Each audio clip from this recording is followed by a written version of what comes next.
sharing pengalaman dengan rekan-rekan mahasiswa di Poltek ST Alan Bandung. Sekilas saya informasikan Pak Dadang, ini malam ini kelasnya kelas gabungan. Jadi ada kelas karyawan, sebagian lagi kelas reguler yang kebetulan yang seharusnya hari Sabtu mungkin berhalangan, jadi ikut gabung di kelas karyawan. Iya. Untuk rekan-rekan mahasiswa juga ini karena pertemuan pertama, saya pribadi mengucapkan biarpun telat, minal aidin wal faidin, maaf lahir dan batin ya. Ya, alhamdulillah dalam keadaan sehat walafiat malam ini kita bisa bersama-sama. Nah, sekilas sebelum Pak Dadang menyampaikan materinya, berbagi pengalaman, akan saya bacakan dulu sekilas mengenai kurikulum vitae Pak Dadang. Nama Bapak Dr. Andas Dadang Budiaji MM. Pendidikan beliau menyelesaikan S1 di Hubungan Internasional Fisip Unpad pada tahun 1988, lalu melanjutkan program S2 Magister Manajemen SDM di Universitas Pajajaran pada tahun 2004. Nah, beliau telah memiliki sertifikat kompetensi Certified Human Resource Manager dari BNSP tahun 2019. Nah, adapun pengalaman kerja beliau sebagai dosen dari tahun 92 sampai sekarang, dosen tamu luar biasa. Juga dari tahun 2005 sampai sekarang dosen luar biasa di MM Unpad. Adapun pengalaman kerja nih beliau sangat pakar karena pengalaman kerjanya banyak sekali mulai dari tahun 90 sampai 97. Ini sebagai personal section head di PT Dahlia Tex Kusuma atau Dahlia. Lalu dari tahun 2010 sampai sekarang sebagai Direktur Utama CV Budi Jaya Abadi di Garut. Lalu tahun 97 sampai sekarang merupakan Senior Manager Human Resource di PT Multi Garment Jaya Cardinal and Smith Brands. Adapun pengalaman kerja itu sebagai trainer dan konsultan di bidang SDM sejak tahun 92. Adapun kegiatan organisasi ini Pak Dadang ini sangat aktif di organisasi dari tahun 2018 sampai 2022 sebagai Ketua Perhimpunan Manajemen SDM PMSM DPD Jawa Barat. Lalu tahun 2020 nanti sampai 2023 sebagai anggota Dewan Pengupahan Kota Bandung dari unsur pengusaha Apindo Kota Bandung. Dan sekarang masih aktif sebagai anggota Asosiasi Manajemen Cabang Bandung, lalu sebagai Ketua Koperasi Karyawan PT Multi Garment Jaya. Nah, beliau juga ini prestasi atau penghargaan yang pernah diperoleh tahun 2017 kesetiaan kerja selama 20 tahun alhamdulillah Padang. Lalu pada tahun 2004 juara 3 Lomba Karya Ilmiah Nasional Magister Manajemen Universitas Erlangga Surabaya. Lalu tahun 2000 mendapatkan Unica Award praktisi sebagai praktisi Human Resource Development. Lalu tahun 88 sebagai sarjana wisudawan termuda Fisip Unpad. Wah, Pak Dadang hebat Pak Dadang prestasi. Alhamdulillah. Nah, barangkali demikian teman-teman rekan-rekan mahasiswa itu sekilas saya sampaikan kurikulum vitae Pak Dadang. Dan baiklah Pak Dadang, mungkin untuk memanfaatkan waktu kita langsung saja Pak, apakah Bapak menyampaikan materi atau berbagi pengalaman. Silakan Pak. Baik, terima kasih Bu Teni. Suatu kehormatan luar biasa diundang nih sama STI Alan. Ini kayaknya yang kedua ya Bu Teni ya. Sebelumnya kan pernah waktu itu ya sharing mengenai sertifikasi dan pemagangan ya. Hari ini topiknya adalah tentang performance appraisal atau penilaian kinerja, terutama dari sisi metodenya ya di industri seperti apa gitu ya. Saya sudah siapkan materinya dan materi saya ini terdiri dari dua bagian. Bagian awal sih itu framework aja lah, framework atau kerangka teori lah gitu ya. Tapi tentu teman-teman dosen di STIA itu lebih mahir ya kalau bicara konsep dan teori. Saya mungkin nanti lebih mengerucutkannya ke apa yang sudah pernah saya lakukan gitu ya di industri gitu ya. Mudah-mudahan ini menambah atau melengkapi dari aspek penerapan ya. Karena kadang memang antara teori dan praktek itu suka ada gap gitu ya Bu Teni ya. Betul Pak. Jadi nanti kita lihat ini gapnya seperti apa gitu ya. Saya mohon izin untuk share materi ya. Mangga.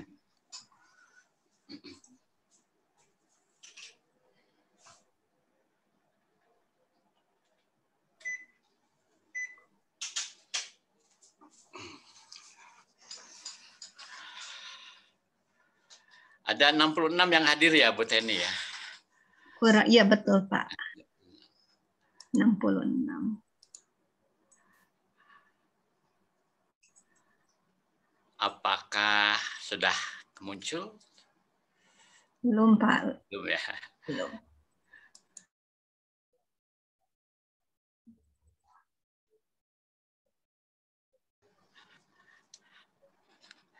Sudah ada? Ya sudah Pak Dadang. Ya, baik. Nah, bicara metode itu kan artinya kita bicara tentang cara gitu ya. Bagaimana menilai kinerja itu ya. Ya sedikit saja sih kalau saya punya satu kesan umum. Saya jadi orang HRD ini tahun ini tuh tahun ke-31 di 2 industri manufaktur ya. Jadi saya memang orang pabrik gitu ya. Ternyata memang prakteknya menilai kinerja itu tidak sederhana ya, tidak mudah dan sulit untuk mewujudkan yang ideal begitu ya. Oleh karena itu dalam beberapa hal juga kami melakukan trial and error sebenarnya ya. Ketemu bahwa pada saat kita menggunakan satu metode ternyata ketemu ini ada beberapa kelemahan, ada beberapa yang miss begitu ya. Sehingga pada penilaian berikutnya kami harus melakukan improvement gitu ya. Jadi mungkin saya punya beberapa versi gitu ya semenjak mulai kami menerapkan penilaian kinerja itu sampai dengan yang terakhir, dan mungkin besok-besok aja juga mungkin kita akan improve lagi karena merasa bahwa yang sekarang juga masih banyak kelemahan-kelemahan gitu ya. Baik, saya mulai dengan apa sih yang diharapkan rekan-rekan mahasiswa peroleh dari sesi singkat saya ini. Saya ambil learning objective tidak terlalu muluk ya, sederhana saja. Jadi diharapkan nanti rekan-rekan mahasiswa bisa menyebutkan definisi penilaian kinerja ya, dan boleh nanti mengembangkan sendiri definisinya itu ya. Karena kalau bicara definisi ini seabrek-abrek banyak banget mungkin puluhan atau ratusan definisi ya. Kemudian diharapkan nanti rekan-rekan bisa memahami aspek. Nah, ini saya menggunakan pendekatan sistem ya. Yaitu di dalamnya yang utama ada aspek input, proses, dan output dari suatu kinerja.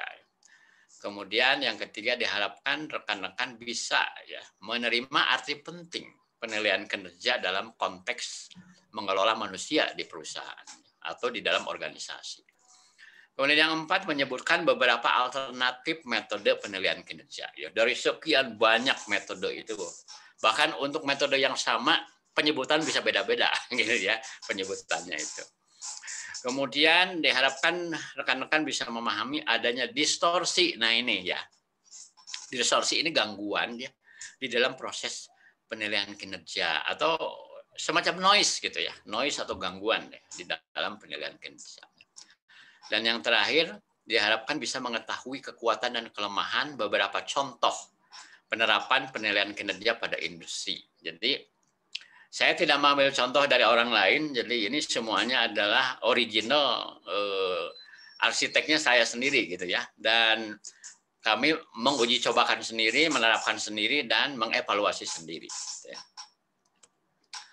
Oke, kita mulai dengan definisi. Ya, ini versi saya sendiri aja ya. Saya bikin simple ya. Jadi kalau hemat saya coba definisikan apa sih yang dimaksud penilaian kinerja. Kalau dalam bahasa Inggris disebutnya performance appraisal. Ini adalah proses mengukur ya, dan menentukan tingkat pencapaian standar dan sasaran kerja seorang karyawan. Gitu ya. Memang kalau kita mau perluas kan penilaian kinerja ini kan objeknya itu bisa banyak ya. Bisa kinerja sebuah korporasi, bisa kinerja sebuah departemen, ya. Bisa juga kinerja suatu proyek gitu ya. Tapi dalam kaitan ini kita lebih menekankan objek dan konteksnya itu adalah karyawan gitu ya, atau orang yang bekerja pada sebuah organisasi. Nah, berikutnya hasil penilaian kinerja tersebut dapat digunakan. Kenapa saya pilih kata dapat? Karena kadang-kadang sudah menilai juga nggak diapa-apain, gitu ya. Hanya sekedar tahu profil, tapi tidak ada follow up gitu. Ya karena banyak faktor gitu ya. Jadi, tapi intinya dapat digunakan sebagai dasar untuk menentukan keputusan-keputusan kepegawaian. Ya, misalnya untuk menentukan pemberian reward dan kenaikan upah. Ya misalnya akhir tahun kita menilai untuk menentukan si A, si B, si C ini apakah layak dapat bonus atau tidak. Ya, nilainya itu yudisiumnya apalah, kalau di kampus itu yudisiumnya apa gitu ya. Atau kalau Anda kenaikan upah, terutama kalau kenaikan upah dikaitkan dengan kinerja itu kan ini disebut sistem merit gitu ya. Mungkin kalau di kalangan ASN dikenalnya dengan sistem merit ya. Sekalipun ada juga sebenarnya kenaikan upah yang sifatnya general increase gitu ya. Ya itu sih lebih kepada mengakomodir tingkat inflasi ya. Kemudian bisa juga untuk menentukan keputusan atau treatment si A, si B, si C ini apakah layak dipromosikan, apakah mungkin perlu dimutasi karena dinilai kurang pas pada posisi sekarang, atau mungkin karena pekerjaan sekarang itu bagi dia itu gap kompetensinya terlalu banyak, maka dia perlu demosi dulu, turun dulu gitu ya. Jadi nanti tergantung hasilnya. Kalau sangat bagus layak promosi. Kalau tidak ada kecocokan mungkin layak mutasi ya. Kalau terlalu jauh gitu ya, kapasitasnya itu di bawah dari yang dituntut ya, mungkin dia ketinggian gitu posisi sekarang gitu, harus ya turun dulu lah, belajar lagi gitu ya. Dan berikutnya adalah, dan sebenarnya ini justru yang jauh lebih penting kalau hemat saya, adalah untuk menentukan kebutuhan pelatihan dan pengembangan. Jadi dari penilaian kinerja ini kita akan tahu gap-nya ya. Baik gap dari sisi kinerja maupun gap dari sisi kompetensi ya, sehingga bisa ditentukan dia harus belajar apa berikutnya gitu, ya. Nah, ini yang tadi saya sebut sebagai pendekatan, sebenarnya lengkapnya disebutnya SIPOK gitu ya. SIPOK itu singkatan dari supplier, input, proses, output, customer kayak gitu ya. Nah, dalam kaitan ini sebenarnya kalau bicara penilaian kinerja itu kadang-kadang ambiguitas ya, memiliki makna ganda gitu ya. Kadang kalau kita lihat, seperti nanti bisa dilihat pada slide-slide saya berikutnya, ini katanya penilaian kinerja gitu ya. Tapi kok yang lebih dilihat ternyata adalah potensi dan kompetensi gitu ya. Ya, itu aspek input ya.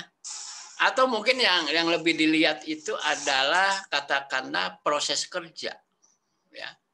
Perilaku kerja ya. Semangat dia seperti apa gitu ya. Jadi itu menyangkut proses ya. Atau bisa juga ternyata itu memang melihat output, hasil ya, output yang terdiri dari bisa dari sisi jumlah output, hasilnya berapa banyak, bisa dari sisi quality-nya ya, apakah defect-nya zero ya, atau dari sisi biaya ya, apakah boros atau tidak ya, tingkat efisiensinya, atau bisa dari sisi delivery, apakah penyerahan hasilnya itu on time atau tidak, atau dari sisi safety. Nah, ini mungkin kalau di industri ini cukup menonjol ya, karena yang namanya industri itu kan ada mesin gitu ya. Jadi kalau bicara industri itu secara arti sempit, industri itu adalah kumpulan perusahaan sejenis, terutama yang menggunakan mesin, gitu ya, terutama yang menggunakan mesin. Ya. Jadi kalau di tempat itu tidak menggunakan mesin, mungkin tidak disebut industri dalam arti khas, dalam arti yang khusus. Ya. Sekalipun sekarang makna industri dalam arti luas itu adalah ya tanpa memandang itu banyak menggunakan mesin atau tidak. Ya, kalau itu adalah kelompok perusahaan sejenis, nah, biasanya itu disebut sebagai industri saja. Ya. Jadi dengan slide yang ini tuh saya ingin menjelaskan bahwa pada saat kita menilai kinerja itu bisa tiga-tiganya yang dilihat, inputnya, prosesnya, atau outputnya. Bisa tiga-tiganya yang dilihat. Bisa juga hanya salah satu aspek, terutama kalau hemat saya, kalau bicara kinerja itu sebenarnya yang dimaksud kinerja itu output sebenarnya, ya, hasil kerja. Kuantitinya seberapa banyak, apakah sesuai target atau tidak, kualitinya seperti apa, cost-nya, ya, apakah sesuai budget atau tidak, ya, efisien atau tidak, delivery-nya on time atau tidak, ya, dan safety-nya, ya. Apakah menimbulkan masalah baru, misalnya ada kecelakaan kerja misalnya, atau penyakit akibat kerja, ya itu kan juga harus dinilai. Jangan sampai ada suatu proses kerja yang mungkin hasilnya bagus tapi banyak orang celaka, kan nggak boleh begitu kayak gitu, ya. Oke, berikutnya kita lihat beberapa alternatif metode penilaian kinerja. Jadi dari sekian puluh metode itu, saya mencoba mengelompokkan gitu ya, dengan pendekatan paradoks, ya, pendekatan versus. Jadi ada metode yang sifatnya itu objektif, ada juga yang sifatnya subjektif. Itu ya. Objektif itu apa? Ya, basisnya data dan fakta. Ya, data fakta. Empiris lah katakan begitu, ya. Jadi harus lihat dulu data fakta. Misalnya bicara kedisiplinan karyawan misalnya gitu. Data objektifnya apa? Ya, di data payroll kita tahu kehadiran dia. Sering terlambat tidak, sering bolos tidak, kan gitu ya. Itu kan data objektif. Ya. Ada juga pendekatan subjektif. Subjektif itu lebih kepada judgement si penilai, gitu ya. Si penilai menafsir sendiri, mungkin menggunakan intuisi, gitu ya. Ya pokoknya kamu bagus, udah sifatnya seperti itu aja, gitu, agak spekulatif. Gitu. Ya. Kemudian ada metode penilaian yang sifatnya kuantitatif. Jadi ada angka-angka, ada skala, ada parameter, gitu. Ya. Ada juga yang sifatnya kualitatif. Saya mencontoh kalau di perguruan tinggi misalnya, ya. Kuantitatif itu misalnya IPK 3,5, itu kuantitatif. Sedangkan kualitatifnya itu cum laude. Nah, seperti itulah, gitu ya. Jadi baik tidak baik, gitu ya. Dan biasanya angka itu kan dalam suatu rentang definisinya apa kan gitu, ya. Kemudian yang berikutnya ada metode penilaian yang sifatnya multifaktor versus single faktor.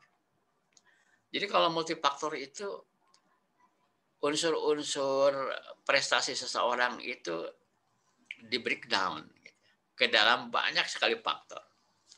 Yang tadi itu input, proses, outputnya dipecah lagi, mungkin bisa lebih banyak dari slide yang tadi, ya, bisa banyak banget gitu, ya. Ya katanya makin banyak itu makin mencegah dari bias katanya gitu ya. Kalau single faktor itu ya justru cenderung biasnya besar.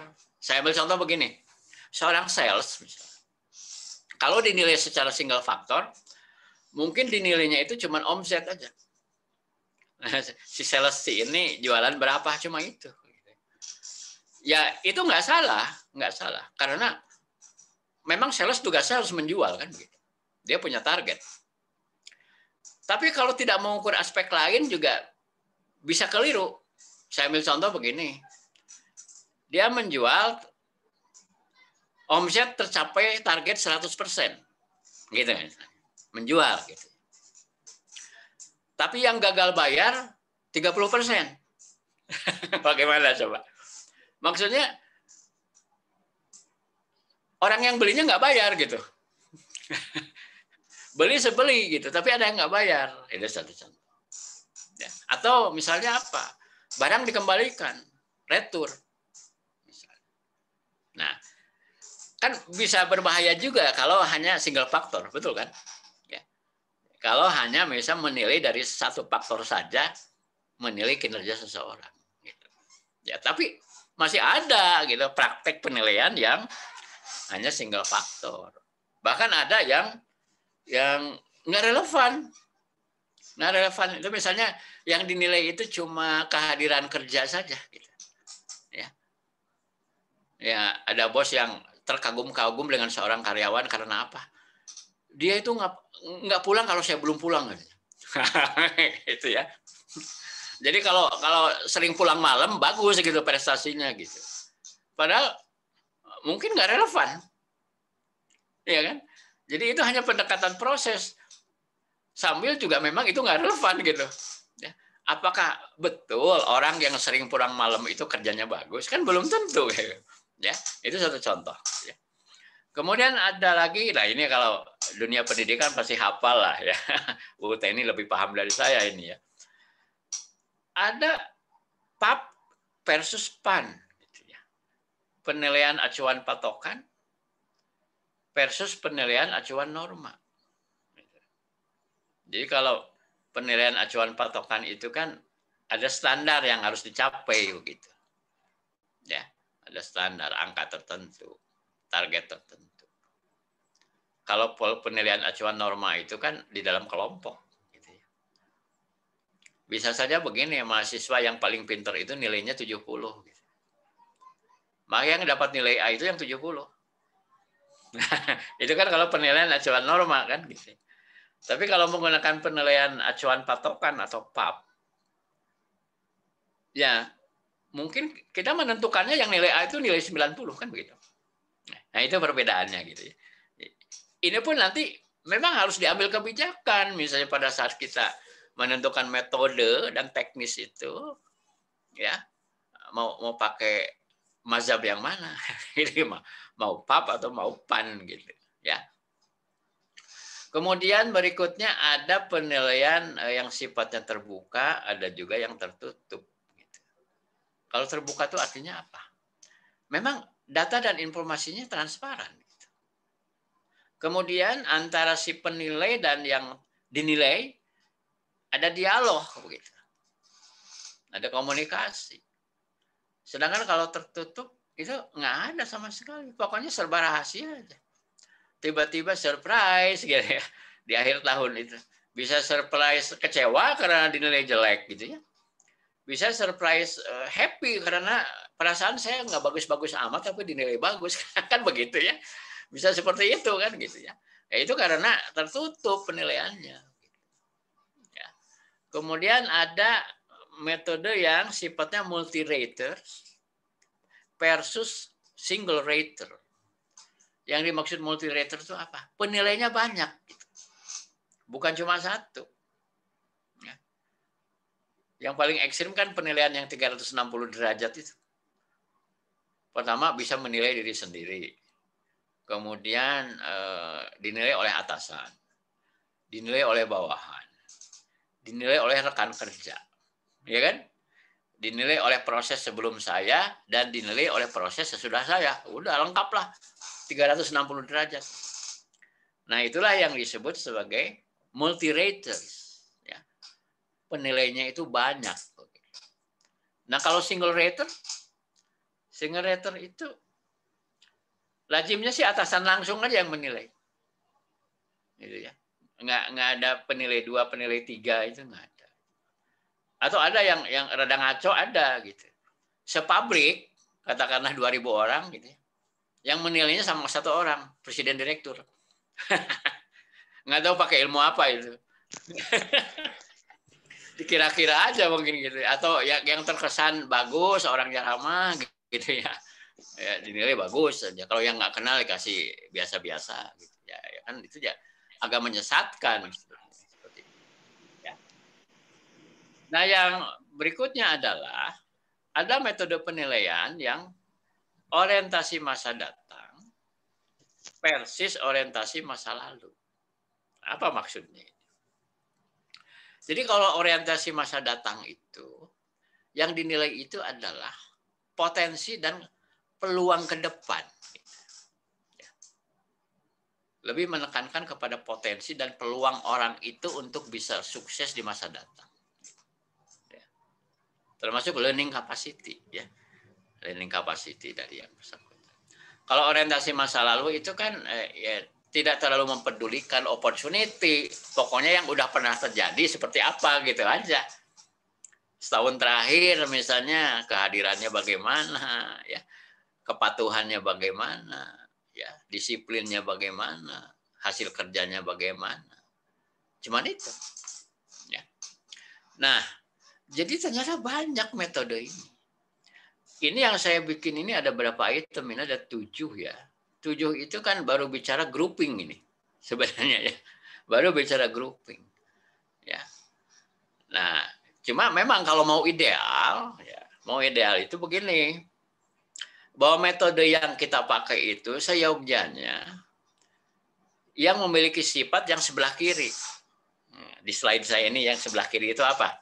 Objektif, kuantitatif, multifaktor, menggunakan penilaian acuan patokan, terbuka, multi-raters, dan orientasi masa datang. Gitu. Idealnya begitu. Ya. Cuma nggak gampang ya pengen yang ideal seperti ini. Karena pada saat penerapan itu kadang ketemu kendala teknis. Kendala teknis, saya ambil contoh ya, kendala teknis apa misalnya.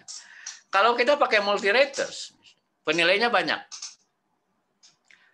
Katakan ada diri sendiri, atasan langsung, atasan tidak langsung, ya, bawahan, supplier dan customer. Berarti ada 6 penilai itu. Ya. Berarti satu orang saja memerlukan 6 formulir. Ya kan? 6 formulir.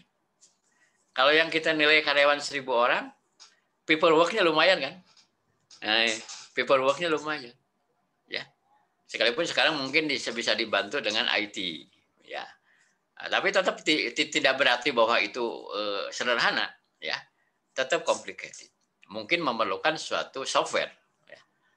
Gitu. Jadi kadang kendala teknis seperti itu. Ya.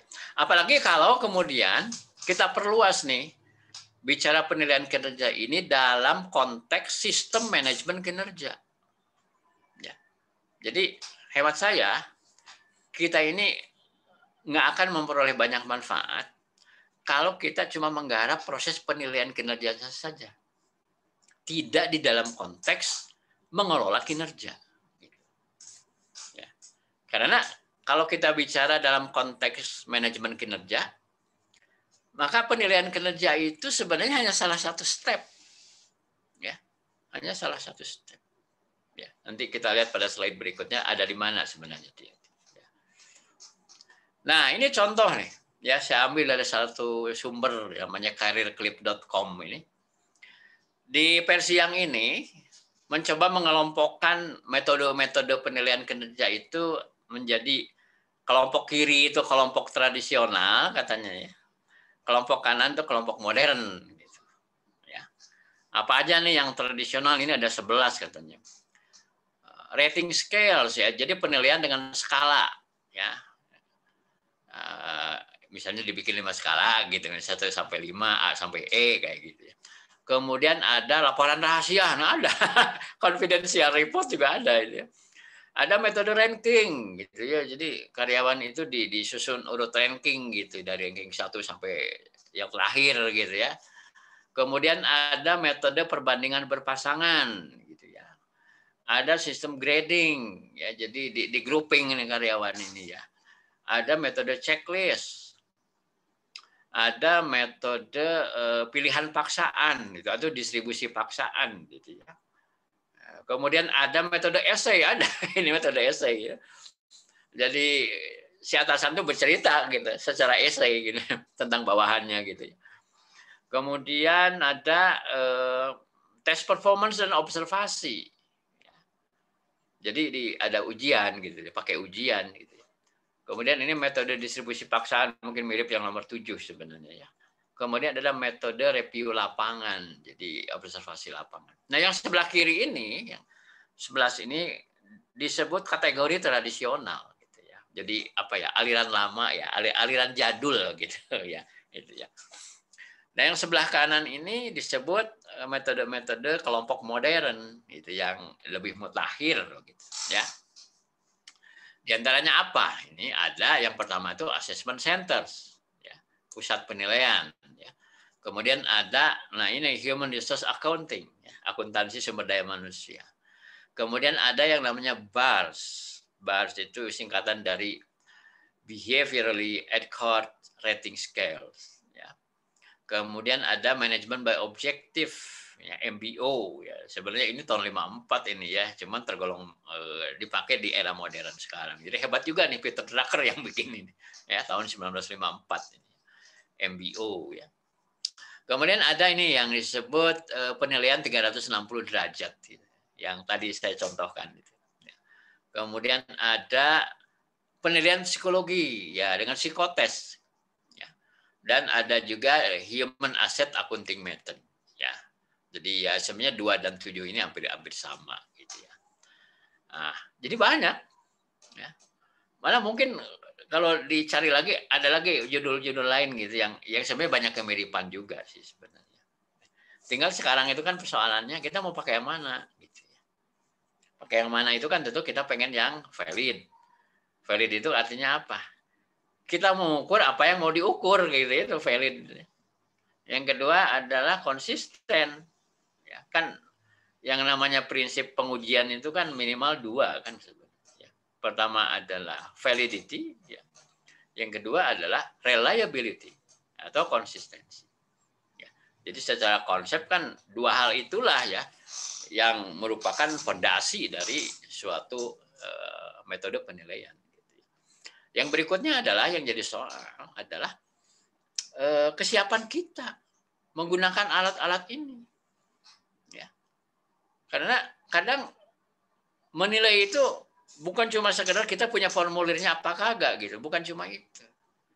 Tapi yang jadi soal adalah mengisi formulir itu dengan benar itu kita punya data apa? Iya kan? Apa kamu pakai metode intuisi? Dikira-kira. Gitu ya.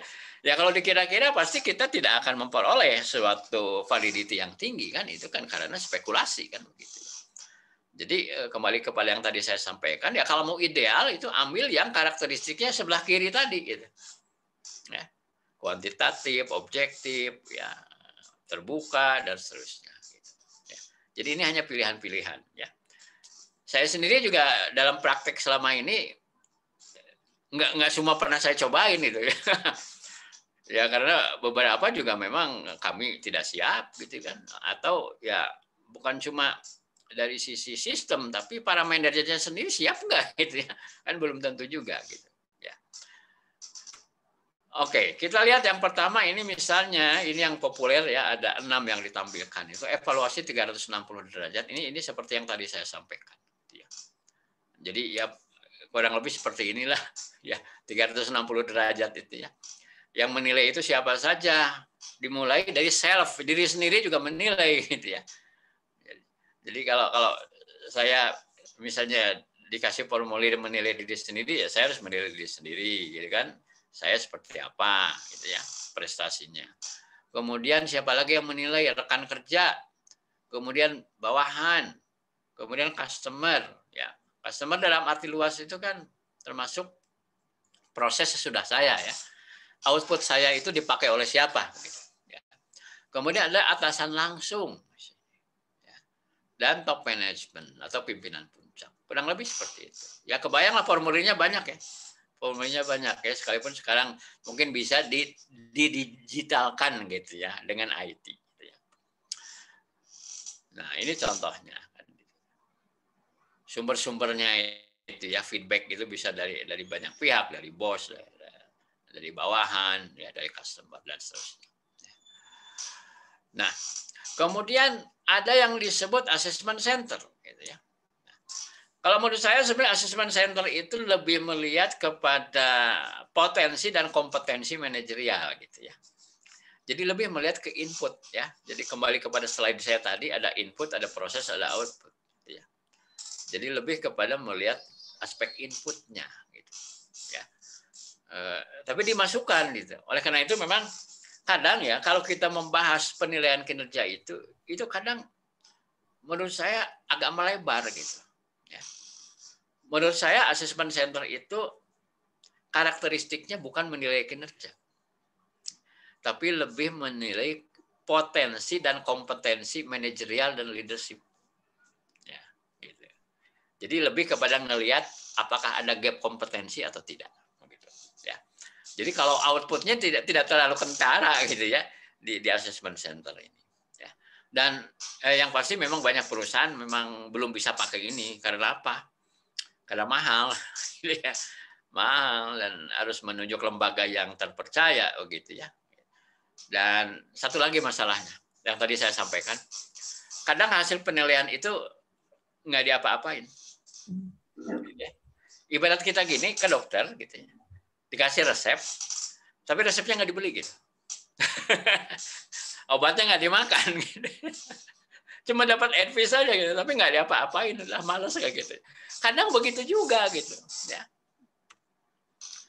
Ini assessment center itulah. Mungkin rekan-rekan udah pernah dengar, ini kan satu metode yang sifatnya multi-rater, banyak simulasi, gitu kan. Ada macam-macam lah metodenya, termasuk ada wawancara sebenarnya di dalamnya, ada juga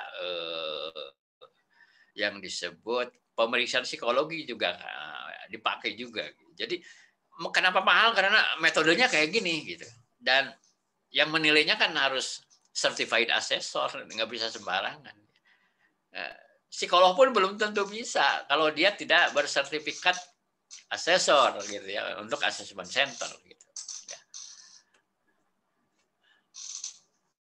Nah itu tahap-tahapnya ya, ya makanya lama, gitu ya, dan mahal. Makanya assessment center ini dipakainya kan hanya untuk ya calon-calon direksi biasanya, gitu ya, atau calon-calon top management, gitu ya, untuk melihat kesesuaian dia dengan jabatan yang mau dipakai, yang mau dipegang sama yang bersangkutan. Nah ini MBO ya, manajemen by objektif, mungkin ini yang paling populer, dan menurut saya MBO ini merupakan basis dari manajemen kinerja. Jadi fondasinya itu ini sebenarnya. Jadi MBO atau manajemen by objektif inilah proses evaluasi di mana manajer dan karyawan mengidentifikasi, mengatur, merencanakan, dan seterusnya. Ya mungkin lebih jelas. Nah ini dari si penemu atau si pencipta MBO-nya, Peter Drucker, ya. Mau disebutnya apa? Nabi manajemen ini. Saking hebatnya disebutnya Nabi manajemen ini ya. Jadi prinsip-prinsipnya kalau menurut beliau, karena beliau penciptanya, gitu ya. Jadi di dalam MBO ini harus ada cascading atau breakdown, ya, penjabaran ya, cascading, gitu ya, dan diturunkan tujuan organisasi, gitu, dan sasaran-sasaran organisasi itu diturunkan ke bawah. Gitu. Misalnya tempat saya bekerja itu punya sasaran, misalnya meningkatkan penjualan 20%, gitu. Itu diturunkan ke bawah. Gitu ya.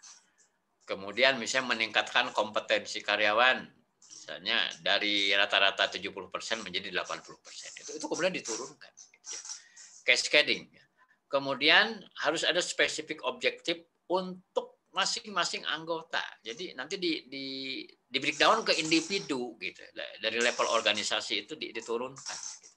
Sehingga masing-masing orang itu nanti punya sasaran spesifik yang merupakan penjabaran dari sasaran tingkat korporasi. Gitu. Ya. Kemudian, nah ini harus ada participative decision making, pengambilan keputusan secara partisipatif. Oleh karena itu, MBO ini kan sifatnya apa? Dialogis dan harus terbuka, mau nggak mau kan, nggak bisa menilai secara diam-diam. Karena justru yang paling penting adalah dialognya justru. Ya. Bukan penilaiannya, dialognya yang penting. Ya. Kemudian harus ada jangka waktu yang jelas. Misalnya sasaran akhir tahun, nanti dipecah lagi sasaran per semester, sasaran per triwulan, gitu ya. Jadi yang disebut time bounded, gitu ya, diikat dengan waktu, jadi ada tenor-tenornya, gitu ya, supaya gampang mengukur. Kemudian harus ada performance evaluation dan memberi feedback. Nah, inilah sebenarnya prinsip-prinsip yang disampaikan oleh Peter Drucker ini merupakan fondasi dasar dari sistem manajemen kinerja. Ya, fondasi dasar. Menurut hemat saya, semua sistem manajemen kinerja itu harus menerapkan prinsip ini yang memang sudah digariskan oleh si penemunya sendiri, ya, yaitu Peter Drucker ini. Seperti apa? Kalau kita lihat lebih jauh teknis dari MBO, ya, atau Management by Objective itu.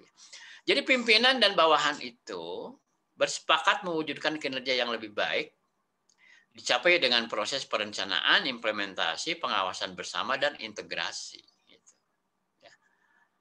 Jadi di sini ada perencanaan bersama, menentukan tujuan, menentukan standar keberhasilan, ya, KPI-nya di sini ditentukan, ya. Memilih kegiatan dan tindakan untuk mencapai tujuan. Jadi what dan how-nya itu disepakati. Kemudian pada tahap pelaksanaan, pada setiap pihak atau bagian melaksanakan tugas kinerja terbaik, memberikan dukungan, bimbingan, arahan, dan pemberian motivasi pada bawahan. Ya. Kemudian pada tahap pengendalian atau evaluasi bersama, analisa hasil yang dicapai, mendiskusikan akibat hasil dari hasil yang dicapai, membahas dampak dan memperbaharui siklus MBO. Jadi ini suatu siklus, nanti balik lagi kan di dalam plan-nya sendiri gitu ya. Katakan ini siklusnya tahunan gitu ya.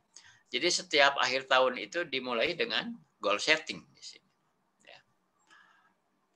Nah, kemudian ada juga yang disebut metode akuntansi sumber daya manusia, ya. Saya sendiri secara praktek belum melaksanakan kalau yang ini.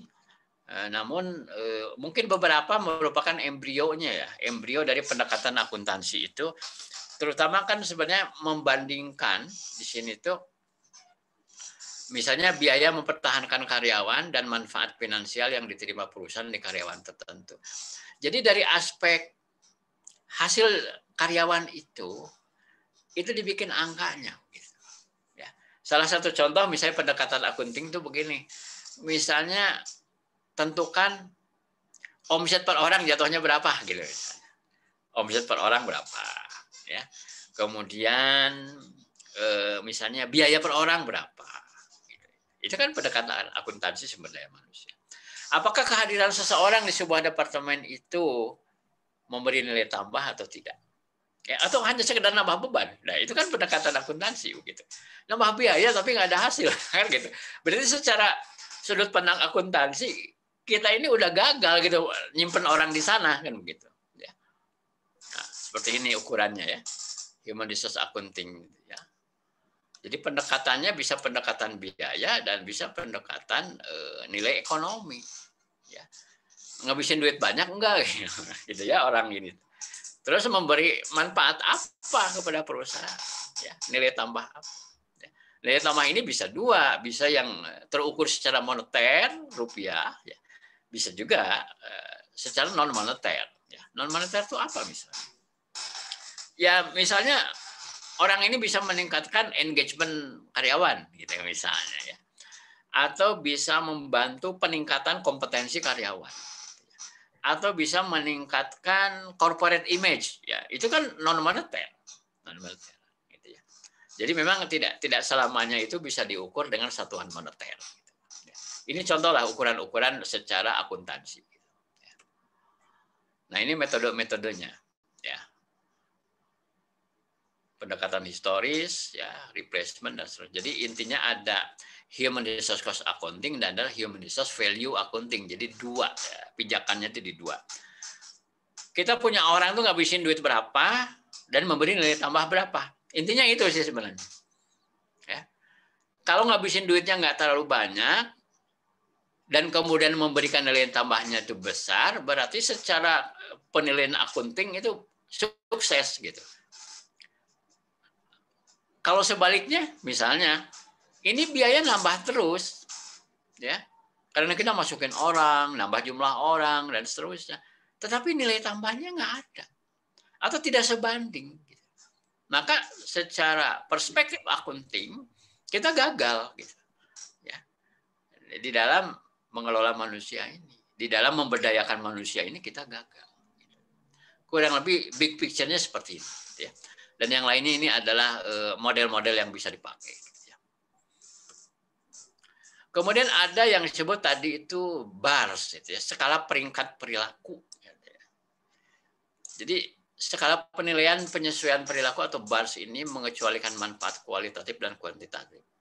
Skala peringkat perilaku tersebut membandingkan kinerja karyawan dengan contoh perilaku tertentu yang berlabuh atau yang melekat dalam suatu peringkat numerik. Ya. Mungkin contohnya yang lebih gampang ini contoh ya. Contoh dengan metode BARS itu. Nah, ini adalah contoh atau example untuk skill customer service. Ya. Jadi di sini ada 5 skala, 5, 4, 3, 2, 1. Yang paling tinggi ini outstanding, istimewa. Ya. 3 itu ya cukup memuaskan. Gitu ya. 1 tidak memuaskan. Gitu ya. Nah, di sini perilakunya gitu, ada indikator.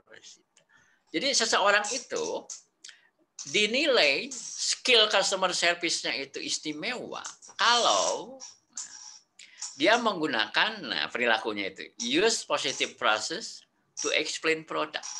Jadi dia itu kalau menjelaskan suatu produk kepada customer itu menggunakan kata-kata positif, kata-kata yang nice, yang menyenangkan para customer. Sedangkan kalau 4 itu indikatornya apa? Dia menawarkan suatu tambahan informasi ketika diminta saja. Kalau nggak diminta dia nggak cerita apa-apa gitu ya. Kalau diminta dikasih, kalau nggak dikasih gitu ya. Jadi tidak proaktif gitu ya. Sedangkan yang angka 3 atau hanya cukup memuaskan itu refer the customer to another product gitu ya. Jadi dia cuman kalau kelihatan customer yang nggak suka dia tawarin produk yang lain ini gitu ya. Refer customer to another product when requested was not available. Pak, celana jeansnya kosong, Bapak pakai celana formal saja. Itu contoh gitu ya. Pak, misalnya ini jus jeruknya nggak ada, ganti aja ya sama jus apple gitu. Misalnya kayak gitu ya. Kemudian kalau 2 itu discourage customer from waiting for an out of stock item. Jadi barang nggak ada tapi apa ya, customer suruh nunggu gitu. Ya artinya pasti nggak memuaskan customer dalam makin ke bawah ini ya. Ini yang lebih parah ini ya, indikator nomor 1 ini yang unsatisfactory itu ya. Berdebat dengan customer ya tentang kesesuaian produk yang diminta gitu. Jadi sales dengan customer-nya itu berdebat gitu. Nah, ini memang nggak cocok jadi sales, nggak cocok jadi customer service ya. Cocoknya jadi satpam barangkali kan gitu ya. Harus dipindahkan. Nah, ini contoh ya yang disebut BARS. Nah, kemudian ada evaluasi psikologis. Ya sebenarnya evaluasi psikologis itu ya psikotes sebenarnya ya. Pemeriksaan psikologi. Kalau menurut saya ini sebenarnya tidak mengukur kinerja sebenarnya ya. Tapi lebih mengukur potensi dan mungkin ada sebagian kompetensi gitu ya. Karena evaluasi psikologis itu jarang mengukur knowledge atau skill, jarang. Ya. Lebih kepada potensi atau kemampuan dasar. Ya. Nah ini contohnya ya, orang lagi di psikotes ya, suasananya seperti itu ya. Jadi ya inilah yang mau dilihat lah, kemampuan interpersonal, ciri intelektual, kognitif dan seterusnya. Gitu ya. Jadi lebih ngelihat sesuatu yang sifatnya masih potensial ya, atau laten, jadi belum mengemuka gitu, dan menggunakan alat-alat pemeriksaan psikologi. Tentu yang dipakai alat pemeriksaan psikologi yang sifatnya industri ini ya, jadi bukan klinis ya. Kalau klinis kan udah menyangkut orang yang jiwanya terganggu gitu ya, agak berbeda gitu. Ya. Nah ini yang saya sampaikan tadi di awal, saya sempat singgung bahwa di dalam menilai itu kita ketemu gangguan atau distorsi. Ya. Jadi ini ada sekian banyak, ini ada berapa nih? 1, 2, 3, 4, 5, 6, 7 gangguan. Ini yang bisa membuat penilaian kita ini gagal. Atau validitasnya rendah. Reliabilitasnya rendah. Distorsi yang pertama adalah kesalahan kelonggaran. Apa maksudnya? Penilai itu ada yang pemurah, ada yang pelit. Nah, itu yang disebut kesalahan kelonggaran gitu ya. Sehingga kalau dibikin norma kelompok, nanti saya cerita praktek yang pernah saya lakukan. Normanya jadi banyak. Norma kelompoknya jadi banyak. Jadi kalau saya punya 20 orang manajer, maka ada 20 norma. Pusing kan? Gitu ya. Karena tiap manajer itu beda-beda. Ya paling tidak beginilah, paling tidak ada tiga kelompok gitu. Ada penilai yang pemurah, ada yang biasa-biasa, ada yang pelit. Itu ada 3 kelompok minimal.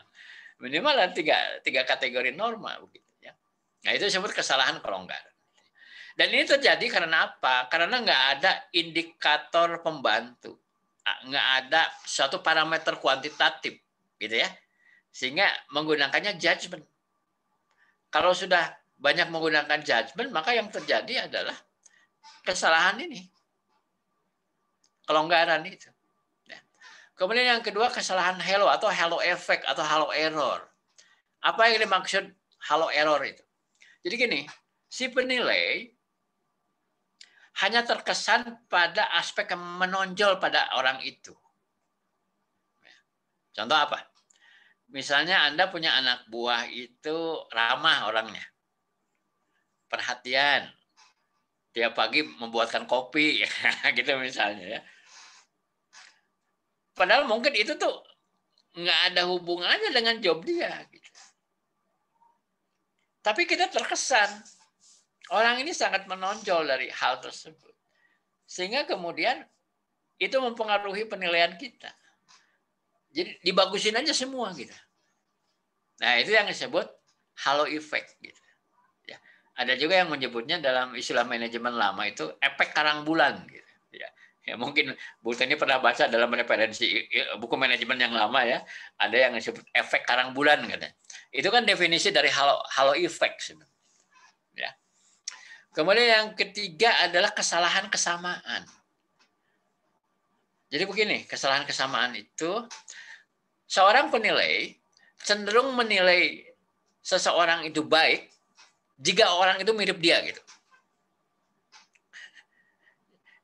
Jika orang yang dinilai itu mirip si penilai, ya, gaya bicaranya atau hobinya gitu ya, maka cenderung dinilai bagus gitu. Padahal mungkin nggak ada hubungannya gitu dengan performance, dengan pekerjaan dia. Kemudian yang berikutnya adalah motivasi penilai rendah. Kok bisa? Bisa. Misalnya gini, si penilai itu ngerasa bahwa hasil dari penilaian ini nggak akan diapa-apain, ya, atau nggak akan memberikan efek yang menguntungkan, gitu, ya. Maka kemudian dia pun menilai itu tidak sungguh-sungguh menilai dengan benar. Maka mengenai tujuan penilaian itu untuk apa itu orang harus tahu gitu. Dan memang harus kemudian mereka merasa ada untungnya gitu ya. Kalau enggak maka orang yang menilai pun merasa buat apa capek-capek menilai gitu. Karena toh nanti langkah berikutnya juga nggak ada yang kemudian mereka anggap sebagai keuntungan buat mereka. Ya. Kemudian kecenderungan sentral lah ini nih, penilaian cari aman tuh. Semua anak buahnya nilainya C semua. C semua. Kalau IPK 2,5 semua, 2,5 semua. Kalau udah kayak gitu, jadi disparitasnya nggak ketemu kan ya. Jadi kita nggak bisa membedakan mana yang baik, yang harus diberikan kesempatan promosi misalnya. Mana yang jelek kita nggak tahu. Karena si penilainya cari aman ya. Kalau dikasih tinggi takut disalahin, maksudnya takut bahwa itu nggak sesuai. kalau dikasih nilai rendah takut dikomplain kan begitu ya. Akhirnya kemudian semua anak buahnya tuh nilainya C semua gitu. Gitu. Ya. Kecenderungan sentral itu. Ini ada hubungannya dengan tekanan inflasi. Ini maksudnya menghindari konflik gitu ya. Jadi karena takut disalahin gitu ya. Jadi tidak menilai dengan yang sebenarnya gitu. Ya kan? Jadi akhirnya tidak objektif, tidak berdasarkan fakta dan data. Kemudian ada pengganti yang tidak tepat untuk kinerja, yaitu irrelevant factor. Yang dinilai itu nggak ada hubungannya dengan kerjaan dia. Misalnya gini, saya hobi mancing, gitu ya, hobi mancing. Ada anak buah saya yang memang rajin nemenin saya mancing. Dan saya menilai dia kerjanya bagus. Padahal kerjaan kita HRD. Bukan bisnis kolam pemancingan juga bukan gitu. Ya, kan nggak nyambung gitu. Jadi ada satu aspek yang dinilai itu nggak relevan, tapi dianggap bahwa itu tuh faktor penting gitu ya. Nah inilah beberapa distorsi yang harus diwaspadai oleh kita semua. Bahwa di perusahaan manapun gangguan-gangguan seperti ini itu selalu ada begitu. Dan bisa membuat tujuan penilaian itu amburadul gitu ya. Nggak mencapai sasarannya gitu. Ya. Oke, ini saya kerucutkan lah ke pengalaman gitu ya. Apa yang udah pernah saya lakukan dengan segala plus minusnya gitu ya. Jadi saya mulai ini nih di tempat yang kedua. Ini adalah karya saya yang pertama ini ya. Tahun 97-98 itu kita melakukan penilaian. Ya, kami kan di pabrik nih ya. Perusahaan garment. Ya, kami menilai karyawan harian dan borongan selama 1 tahun. Ya, formulirnya ini. Yang dinilai itu cuma 6 waktu itu. Ya. Kedisiplinan dan kami kasih definisinya ini. Ureannya apa gitu ya. Kedisiplinan itu apa? Kuantitas hasil kerja, kualitas hasil kerja, efisiensi biaya, ketepatan waktu, kehadiran kerja. Dan kami gunakan 2 penilai ini. Atasan langsung dan atasan berikutnya. Kemudian kita jumlahkan. Berapa jumlahnya? Ya. Total berapa. Jadi di sini itu kita ada petunjuk begini. Penilaian dilakukan oleh atasan langsung, penilai 1, dan oleh atasan berikutnya, yaitu penilai 2. Ke-6 aspek di bawah ini harus diisi nilainya secara objektif apa adanya atas prestasi dan kondisi kerja yang bersangkutan selama 1 tahun terakhir ini. Berikan nilai 5 bila baik sekali, 4 baik, 3 cukup, 2 kurang, 1 kurang sekali. Jadi kita pakai skala 5 gitu ya. Pada kolom jumlah harus diisi dengan hasil perhitungan. Jadi nilai dari penilai 1 dan penilai 2 itu dijumlahkan. Gitu ya. Kemudian ruang kesimpulan harus diisi. Berikan tanda checklist lengkapi dengan tanda tangan dan nama lengkap penilai. Form ini sangat rahasia. Serahkan kepada manajer SDM dalam amplop tertutup untuk diproses lebih lanjut. Bila ada hal-hal yang belum jelas agar menghubungi manajer SDM atau staf SDM. Nah, yang berikutnya ini kesimpulan ini ya. Jadi secara umum prestasi kerja yang bersangkutan adalah ini bagaimana ya. Kemudian yang bersangkutan diusulkan untuk diberi pelatihan atau coaching tentang tata cara melakukan apa gitu misalnya ya.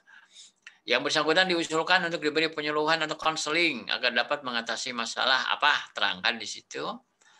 Kemudian yang bersangkutan diusulkan untuk beri promosi sebagai apa, dipindahkan ke bagian apa, sebagai apa, diberikan sanksi, misalnya kalau banyak melanggar, gitu ya, teguran dan seterusnya, lain-lain. Ya. Hasil pengolahan data, kesimpulan, nah ini sesudah nanti diolah. Itu yang tadi saya cerita bahwa ternyata normanya banyak gitu, normanya banyak ternyata.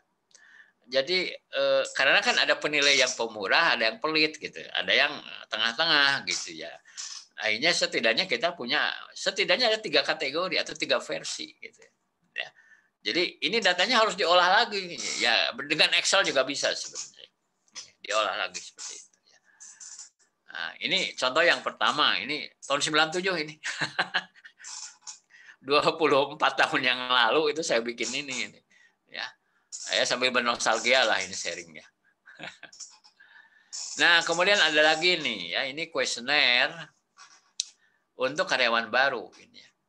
Kuesioner ini memuat pernyataan, silahkan Bapak Ibu berikan checklist pada kotak jawaban yang Bapak Ibu pilih, yang menunjukkan seberapa besar tingkat kepuasan terhadap aspek yang diukur. Skalanya sama, ini 5 ya, 1 sampai 5. Sini identitas karyawannya, masa kontraknya kapan. Nah, apa yang diukur? Kecakapan kerja, keterampilan kerja. Di sini ada definisinya. Definisi ini maksudnya adalah untuk membantu kalau si penilai merasa nggak jelas. Ini tuh faktor apa gitu, maka kita bantu dengan definisi begitu ya. Kemudian proses analisa masalah, tanggung jawab terhadap penyelesaian tugas, kemudian daya guna dan hasil kerja ya, efektif efisiennya di sini. Ya. Nanti di checklist berapa. Ini tambah lagi ada inisiatif kerja, ada pengembangan kerjasama, ada pemberian teladan, ada orientasi pada pelayanan, ada kemampuan pengambilan keputusan dan risiko kerja. Ya, kemudian catatan ya kelebihan kekurangan karyawan yang bersangkutan. Jadi karyawan baru katakanlah dalam masa percobaan atau kontrak pertama itu dievaluasi oleh atasannya pakai ini ya. Jadi ini hanya penilainya cuma 1 ini. Ya, kalau yang tadi kan 2 ya penilainya ya. Kalau ini penilainya 1, hanya atasan langsung saja. Ya. Kemudian berikutnya, nah ini ada lagi. Kalau ini baru nih tahun 2019 ini. Kebetulan ini di awal tahun, waktu itu ya arahan dari pimpinan itu kita mau menaikkan gaji karyawan, tapi katanya pengen dikaitkan dengan performance gitu. Maka ya saya ngebut aja bikin formulir ini ya tahun 2019 ya. Jadi ini dalam rangka si A, si B, si C itu naik gajinya berapa gitu. Ya. Ada budget dari perusahaan sekian gitu kan. Tapi pengen distribusinya mempertimbangkan performance begitu ya. Jadi ini penilaian selama setahun selama periode 2019 ya. Skala nilainya sama ya. Kemudian di sini ada nomor urut, ada NIK, nama karyawan. Ini kita kasih contoh ini ya. Nah, nama karyawannya contoh saja misalnya. Aspek yang dinilai kehadiran kerja dikasih 4. 4 itu berarti baik. Kedisiplinan waktu 5, kepatuhan pada aturan 4, produktivitas 4, kualitas hasil kerja 5, kepemimpinan atau kerjasama tim 4 ya. Total nilai 36. Indeksnya ya berarti 26 dibagi 6 ya. Keluarlah IPK-nya lah gitu ya semacam indeksnya tuh 4,33. Usul naik upah Rp180.000 gitu misalnya ya. Jadi di sini memang tiap departemen, tiap manajer sudah dikasih budget. Budgetnya di sini nih di kolom ini. Jadi di sini tuh ada angka rupiahnya ini. Misalnya kita punya anak buah 20 orang, misalnya budget berapa juta gitu ya. Nah, nanti ini dibagikan sesuai hasil penilaian ini. Ya tentu logikanya adalah jangan sampai yang nilainya jelek kok naik gajinya gede gitu kan. Kan harus nyambung kan gitu ya. Jadi siapa yang nilainya bagus ya sangat wajar kalau kenaikannya lebih tinggi dari teman-teman yang lain gitu ya. Ini juga bisa nanti dibantu dengan diurut ranking gitu ya. Dari yang skornya paling tinggi, IPK paling tinggi sampai yang paling kecil gitu. Ya. Ini penilainya 2 ini. Atasan langsung dan atasan berikutnya. Gitu. Ya. Nah ini kalau suatu form penilaian yang sifatnya kolektif, dalam satu form aja bisa 10 orang, bisa lebih gitu ya. Dan ya, bersama-sama disusun dalam satu lembar kertas, kemudian diajukan gitu ya. Nah berikutnya ini mirip juga sih dengan yang tadi, cuma ini biasa kami pakai ini untuk karyawan kontrak ini ya, atau karyawan masa percobaan. Jadi yang dinilai apa saja? Ini cukup banyak nih itemnya ini. Aspek pengetahuan, skill, sikap mental, kemudian di halaman berikutnya ada hasil kerja dan ada aspek lain-lain. Gitu ya. Skalanya kalau di sini kita pakai skala sama 5 juga ya. Baik sekali sampai yang paling kecil kurang sekali. Cuma di sini ada catatan khusus untuk aspek ini nih. Aspek lain-lain. Ya. ini untuk membantu supaya tidak terlalu main kira-kira aja gitu. Jadi kita kasih definisi si penilai itu boleh kasih skor 5 gitu kalau ketepatan jam masuk kerja dan tingkat kehadirannya itu di atas 95% gitu. Ya. 4 itu kalau antara 80 sampai 94%. Ya. Dan mereka bisa minta data dari payroll. Ya. Ada datanya orang per orang itu selama setahun kehadiran berapa persen, terlambat berapa persen gitu ya. Ada data-datanya. Termasuk pulang lebih cepat berapa persen. Sakit izin apanya berapa persen, ada semua. Ya, jadi itu menjadi dasar objektif supaya jangan dikira-kira gitu ya. Kan harus empiris itu, harus fair ya, sesuai data gitu ya. Nah, ini yang dipakai untuk terutama sih yang status kontrak begitu ya. Nanti ada keputusan di sini ya. Apakah dapat dilanjut kontrak, diperpanjang ya, atau diangkat sebagai karyawan tetap misalnya, ya diajukan. Nah, kemudian ini khusus, ini saya tampilkan khusus untuk orang-orang marketing, sales, ya, sales promotion. Ya. Nah, formulirnya sederhana ini, ya. Ini contoh aja. Ada nick, nama, kode toko, konternya konter apa. Faktor yang dinilai ini ada berapa ya? 7 ya. A sampai G ini. A sampai G. Kemudian kolom nilai akhir itu jumlah semuanya itu kemudian dibagi 7. Kemudian ada penilai ya, supervisornya tanda tangan di sini. Nanti ada penilai 2 yaitu kepala cabang. Kepala cabang. Ya, kemudian mengetahui manajernya dan seterusnya. Ya. Nah, ini pun dibantu dengan suatu indikator atau apa ya, kriteria ya, parameter gitu ya. Kalau enggak kan takutnya banyak dikira-kira gitu. Kalau banyak dikira-kira itu banyak bias gitu ya. Nah, ini alat bantunya.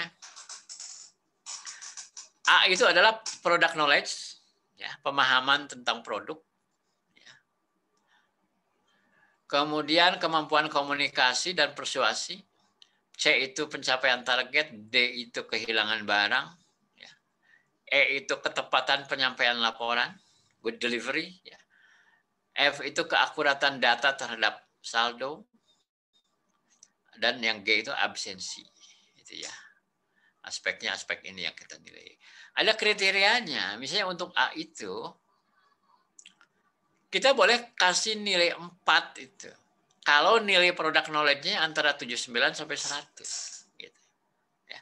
Kemudian yang B misalnya, kalau B itu kan kemampuan komunikasi. Nah, kalau ini kualitatif ini. Ya, kualitatif. Kurang, cukup, baik, istimewa. Ya. Kalau C itu pencapaian target ya. Yang tertinggi itu 4 kalau targetnya itu tercapai 125% ke atas. Kalau targetnya hanya tercapai 75%, itu nilainya 1. Ya. Kemudian D ini barang hilang ya. Kan kalau di toko itu juga problemnya barang hilang ya. Dan sales kita kan harus menjaga jangan sampai banyak barang hilang gitu ya. Nah, ini nilainya 4 itu kalau dalam jangka waktu 6 bulan tidak ada kehilangan barang. Ya. Nilainya 1 kalau dalam waktu 6 bulan itu hilangnya lebih dari 10 potong. Ya. Jadi ini alat bantu sebenarnya supaya menghindari subjektivitas. Gitu. Kemudian ini kriteria penilaian E dan F itu misalnya tepat waktu dan akurat dalam 6 bulan berturut-turut. Kalau G itu soal absensi ya. Nilainya 4 kalau tidak pernah terjadi dalam 6 bulan, jadi hadir terus dia itu. Ya. Nah, ini untuk membantu si penilai supaya ada suatu guidance gitu, ya. Supaya jangan main tembak aja ini. Harus ada kriterianya ya. Nah, kemudian ini mungkin yang agak modern ini menggunakan MBO dengan kombinasi KPI gitu ya. Ini mungkin yang kalau mau agak canggih pakai yang ini gitu ya. Dan ini menggunakan balance scorecard ini ya, kriteria balance scorecard. Ini contoh misalnya untuk jabatan manajer personalia, gitu ya. KPI tahun sekian, gitulah ya. Jadi di sini key result areanya itu ada 6, ada payroll, ada pemenuhan SDM, ya. Kemudian ada security, kedisiplinan dan K3, kemudian adalah hubungan dengan instansi dan perizinan, kemudian learning and growth, dan moral kerja. Nah, di sini ada definisinya ya, key performance indikatornya, apa, ruang lingkupnya, dan speknya. Kemudian kita beri bobot di situ. Ya. Dari 100 itu kita pecah-pecah. Yang bobotnya 25, 25, 25 ya berarti itu bobotnya dianggap paling penting begitu. Ya. Yang lain kan cuma 10, ada yang 5 gitu ya. Kemudian targetnya ini ya 95% dan seterusnya, ada yang 100%. Ya. Inilah skor. Ya. Jadi ini tentunya kuantitatif dan ditentukan sebelumnya gitu targetnya. Nah ini reviewnya. Jadi kan kalau dalam manajemen kinerja itu kan ada review berkala kan. Ya. Maka kemudian kita akan memperoleh catatan-catatan. Misalnya soal payroll, hambatannya apa, ya. Kemudian action plan-nya apa. Nah inilah pentingnya mengelola kinerja itu yang ini sebenarnya gitu. Jadi bukan cuma sekedar di akhir tahun dinilai, udah kemudian lupain aja. Ya sambil juga nggak jelas siapa yang naik gaji, siapa yang kagak, kayak gitu lebih kacau lagi kan gitu. Ya. Tapi justru menurut saya review inilah yang penting karena akan menjadi bahan kita melakukan perbaikannya itu dalam hal apa. Ya. Jadi itulah yang bisa saya sharing mengenai frameworknya dan apa yang pernah saya lakukan. Saya kembalikan ke Bu Teni ya untuk barangkali diskusi. Silakan. Terima kasih Pak Dadang telah menyampaikan materi sangat sistematis Pak. Saya menyimak penuh. Tadi dimulai dari penyampaian adanya definisi kinerja, lalu diteruskan dengan penyampaian apa sih manfaat dari kinerja. Lalu juga tadi kita menyimak adanya berbagai metode, alternatif metode yang bisa digunakan katanya dengan penilaian kinerja. Lalu kita melihat bahwa dalam penilaian kinerja ada yang sifatnya konvensional atau tradisional, ada juga yang modern ya Pak. Dan ini yang berikutnya tadi Pak Dadang juga sudah mencoba mengkaitkan bahwa di antara metode penilaian yang sifatnya modern ada tuh tadi MBO itu yang menjadi cikal bakal adanya konsep manajemen kinerja Pak ya yang sekarang semakin banyak diterapkan oleh berbagai instansi baik pemerintah ya terlebih-lebih di sektor swasta. Nah tadi juga Pak Dadang melengkapi bahwa di dalam penilaian kinerja seringkali seorang penilai itu dihadapkan kepada berbagai bias. Ada yang leniensi, Pak, ya kelonggaran, ada halo efek, ada sentral tendensi, dan lain sebagainya. Sudah Pak Dadang sampaikan. Dan mungkin ada nih yang paling menarik mungkin Pak ya. Ini katanya untuk mahasiswa yang reguler, tadi pengalaman Pak Dadang. Pengalaman Pak Dadang mencoba merancang formulir atau instrumen untuk menilai kinerja. Nah, tadi kita bisa melihat bahwa untuk berbagai karakteristik pekerjaan, nampaknya formulir penilaian atau rancangan penilaian kinerjanya tidak bisa disamakan ya Pak ya. Jadi itu harus menyesuaikan kinerja, karakteristik pekerjaan seperti apa, sehingga di aspek-aspek penilaiannya juga itu dicoba dirancang, disusun supaya betul-betul bisa menghasilkan penilaian yang objektif, yang akurat, dan lain sebagainya. Jadi terima kasih Pak Dadang sudah menyampaikan secara lengkap ya komprehensif. Untuk selanjutnya mungkin ini sudah banyak mahasiswa yang akan bertanya. Jadi akan saya beri kesempatan untuk yang pertama 2 atau 3 penanya dulu. Nanti mungkin bisa langsung ditanggapi oleh Pak Dadang, Pak. Ya silakan. Ini manfaatkan nih. Kita bertemu dengan Pak Dadang, pakarnya saya juga belajar ya. Yang raise hand bertanya Bu. Silakan. Ya, siapa? Raise hand? Ya. Ada nih, ada Alia dan ada Nova ya. Tadi siapa duluan? Nova kayaknya duluan ya. Oh, Nova. Ya, silakan. Ya, Nova. Waalaikumsalam warahmatullahi. Ibu sama Bapak, saya Nova Nurafia Budiana dari MSDMA U1 Angkatan 2019. Izin bertanya, tadi di awal pembahasan Bapak menjelaskan tentang penilaian kinerja itu ada yang menggunakan 3 pencapaian, yaitu input, proses, dan output, dan Bapak itu lebih memilih hanya menggunakan 1 pencapaian, yaitu hanya output. Bagaimana perbedaan dari hasil penilaian kinerja yang melihat dari 3 pencapaian tersebut dengan yang menggunakan 1 pencapaian saja?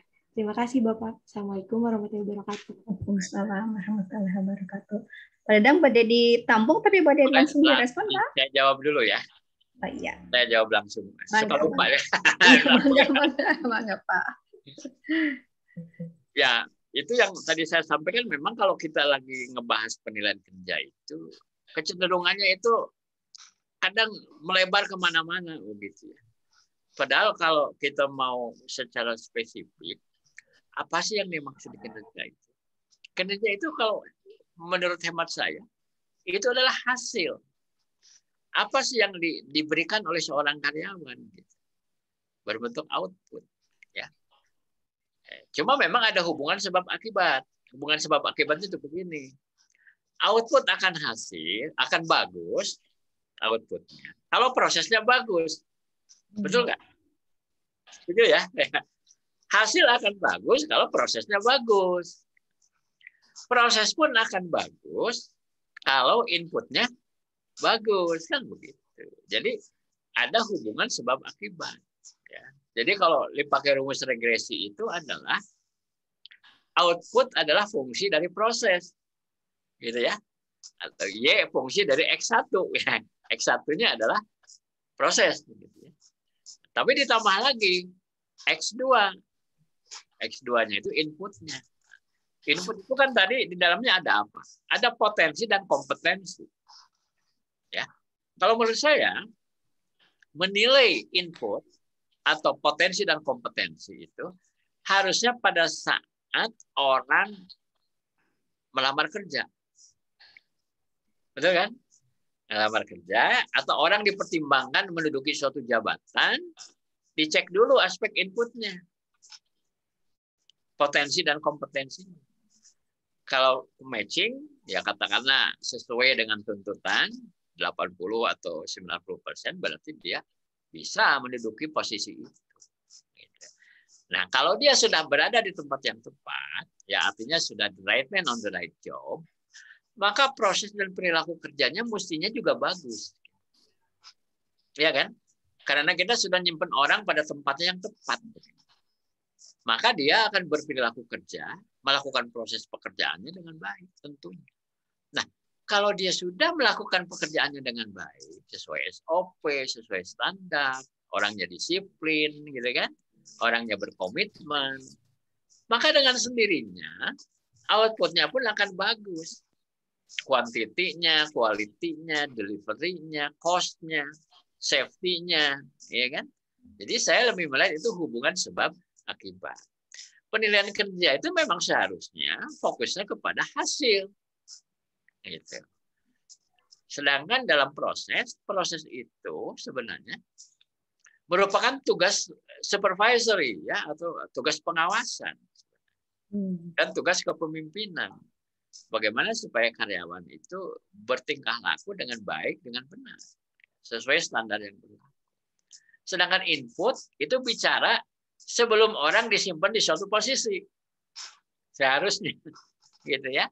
Atau kemudian untuk mempertimbangkan orang ini harus belajar apa gitu ke depannya, karena mungkin diproyeksikan untuk jabatan lain. Tiga-tiganya diperlukan. Ya, di dalam mengelola manusia itu input, proses, output. Cuma kalau kita lagi mau khusus membicarakan kinerja, sebenarnya kinerja itu lebih kepada output yang dilihat. Demikian jawabannya. Ya. Ya, Nov, sudah sangat jelas ya, Nov ya. Ya. Oke, ya terima kasih Pak Dadang. Ya. Ya, untuk selanjutnya Al ya, Al. Al ya mana? Iya. Assalamualaikum warahmatullahi wabarakatuh. Salam. Sebelumnya mohon maaf tidak bisa menyalakan video karena terkendala sinyal.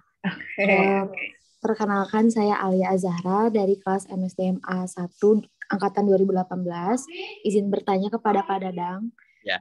Apakah ada sistem pengawasan khusus bagi tim penilai kinerja untuk menjamin tingkat objektivitas dan akuntabilitas dari tim penilai? Jika tidak, bagaimana cara menjaga tingkat keabsahan penilaian kinerja oleh tim penilai dan menghindari adanya bias penilaian selain ditetapkannya kriteria penilaian? Sekian, terima kasih. Ya. Bagus pertanyaannya. Berat nih pertanyaannya. Ya. Sebenarnya harus dimulai dari awal. Ya. Jadi aturan mainnya harus jelas dulu. Jadi kita perlu nyusun dulu policy dan prosedur yang jelas. Ya. Karena semua penilai itu nanti bekerja sesuai dengan guidance itu. Policy and procedure, SOP, instruksi kerja, formulir-formulir, gitu ya. Termasuk juga data, ya, data yang disediakan. Saya tadi kan sudah sampaikan ada slide tentang beberapa pendekatan. Saya katakan bahwa yang ideal itu yang karakteristiknya yang sebelah kiri. Yang apa sifatnya itu? Sifatnya itu objektif, ya, terbuka, ya, terus apa lagi ya? Sifatnya itu terukur, yang sebelah kiri lah itu. Itu yang ideal itu, ya. Faktornya jangan satu, harus banyak. Penilaiannya juga jangan satu, gitu. Ya harus banyak. Gitu ya. Nah, salah satunya adalah dengan mengaitkan ini. IT bisa membantu ya. Kalau bicara tadi ditanyakan sama Mbak Alia itu bagaimana memastikan supaya tidak melenceng kan gitu ya, supaya tidak terjadi satu kesalahan ya, penyimpangan itu. Salah satunya ya, sekarang kan udah musimnya IT gitu. Jadi semua itu by online, IT. Ya. Dan data-data itu bisa dipasok dari sistem. Nggak perlu penilai itu nyari-nyari sendiri. Jadi disediakan dari sistem. Database-nya sudah ada. Misalnya kalau kita bicara tingkat penjualan, kan ada dari data marketing. Betul ya? Kemudian biaya yang digunakan dari keuangan dan akunting ada. Kehadiran, keterlambatan, pulang cepat, bolos dan sebagainya. Pernah dapat surat peringatan atau tidak, ya? Itu kan ada di dalam database. Gitu. Jadi faktor manusianya dikurangi gitu. Karena yang sering berbuat aneh-aneh itu kan manusia gitu. Bukan sistem dan teknologi kan begitu. Yang sering aneh-aneh itu kan manusianya gitu. Maka mereka yang cenderung aneh-aneh itu dikurangi gitu. Sekalipun nggak mungkin 100% hilang gitu. Karena gini, selalu ada yang disebut faktor-faktor objektif dan faktor-faktor subjektif. Contoh misalnya mengenai barang hilang ya untuk sales promotion. Itu kan ada dalam data penjualan. Data stok inventory kan, oh hilang sekian gitu. Dan itu wilayah kerja dia. Jadi nggak usah mikir gitu. Sudah ada semua. Jadi solusinya adalah kalau dari sisi teknis ya, sediakan data-data itu dari sistem IT yang ada di kita. Itu bisa mengurangi yang namanya kelakuan-kelakuan aneh dari penilai itu. Gitu ya. Kalau yang IT atau sistem data nggak bisa memasok, baru kan itu menggunakan faktor manusia. Nah, salah satunya untuk mengurangi error itu, jangan single rater, harus 2 atau 3 penilai. 2 atau 3 penilai. Jadi supaya ada pembanding kan begitu. Ya, supaya ada pembanding. Selain apa? Ada masalah soft. Masalah soft itu apa gini? Semua penilai harus dilatih. Harus dilatih tentang teknik menilai, teknik memberi feedback, coaching and counseling. Ya. Ini yang sering dilupakan. Makanya jangan heran ya, karena saya juga memberi konsultasi di banyak perusahaan. Policy-nya bagus, prosedurnya lengkap, formulirnya lengkap, tapi hasilnya tidak sesuai yang diharapkan. ternyata ada yang lupa. Bahwa semua penilai itu juga harus dilatih untuk menilai. Harus dilatih untuk melakukan yang namanya goal setting bersama, ya, monitoring bersama, kemudian memberi feedback, ya, wawancara penilaian, hal-hal yang sifatnya soft. Itu kan wilayahnya wilayah leadership and communication, itu harus dilatihkan gitu ya. Jadi jangan sampai gini, Anda dikasih komputer canggih gitu ya, tapi Anda nggak bisa menggunakan software. Jangan sampai kayak gitu. Jadi komputernya cuma dipencerongin aja gitu, nggak ada apa-apain gitu. Saya kira gitu jawabannya untuk Mbak Alia ya. Ya, terima kasih Pak Dadang. Al, jelas ya Al ya. Jadi pendekatan jelas. ya, Terima pendekatan kasih teknologi. Pak. Ya. Untuk selanjutnya ada Sani ya. Sani Karisma, silakan Sani. Iya Bu. Baik. Assalamualaikum warahmatullahi wabarakatuh. Baik. Terima kasih sebelumnya kepada Bu Teni sudah mempersilahkan untuk saya bertanya kepada Bapak Dadang, dan izinkan saya untuk bertanya kepada Bapak. Mungkin ini saya pengen lebih tahu dari pengalaman Bapak dalam menilai industri nih Pak, karyawan di industri.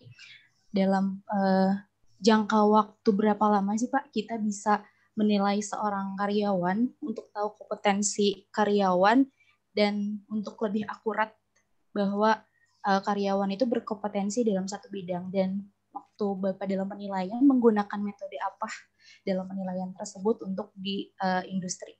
Terima kasih Pak. Ya, oke, bagus sekali Mbak Sani pertanyaannya ya.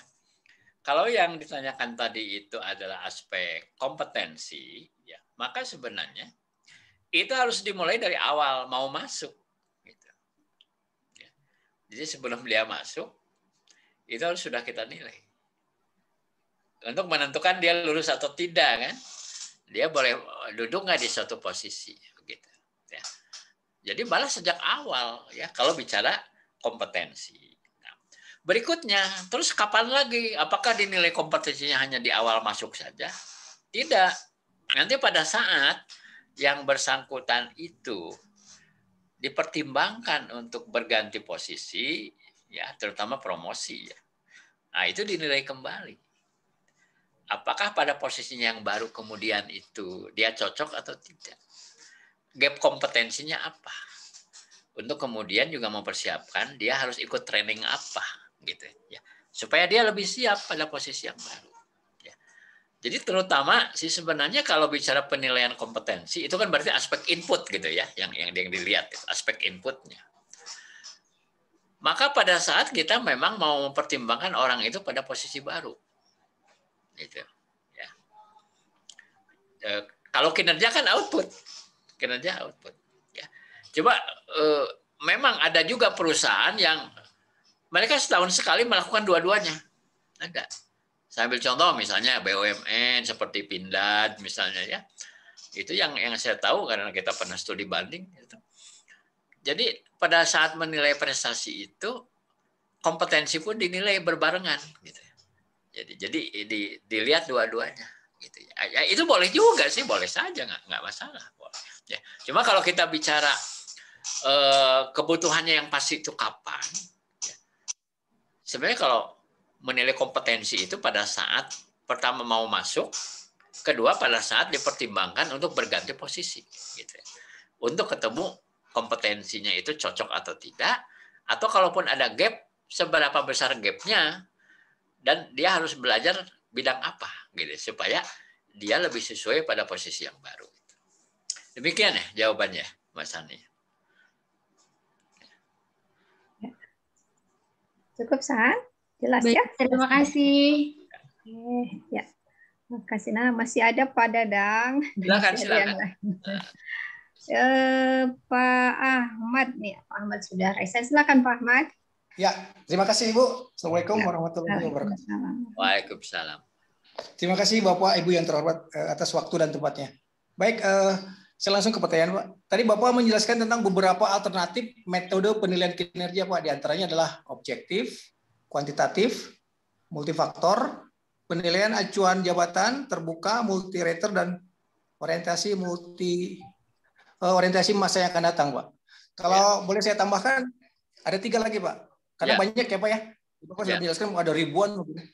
Yang pertama adalah metode feedback 360 derajat. Yang kedua adalah metode evaluasi lewat kebiasaan karyawan. Biasanya memanfaatkan waktunya. Yang ketiga adalah metode evaluasi berdasarkan target yang telah dicapai. Baik, pertanyaannya adalah ada 2 Pak.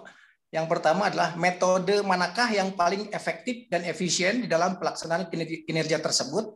Yang kedua adalah apakah metode ini bertahan dalam waktu yang cukup lama untuk di masa yang akan datang.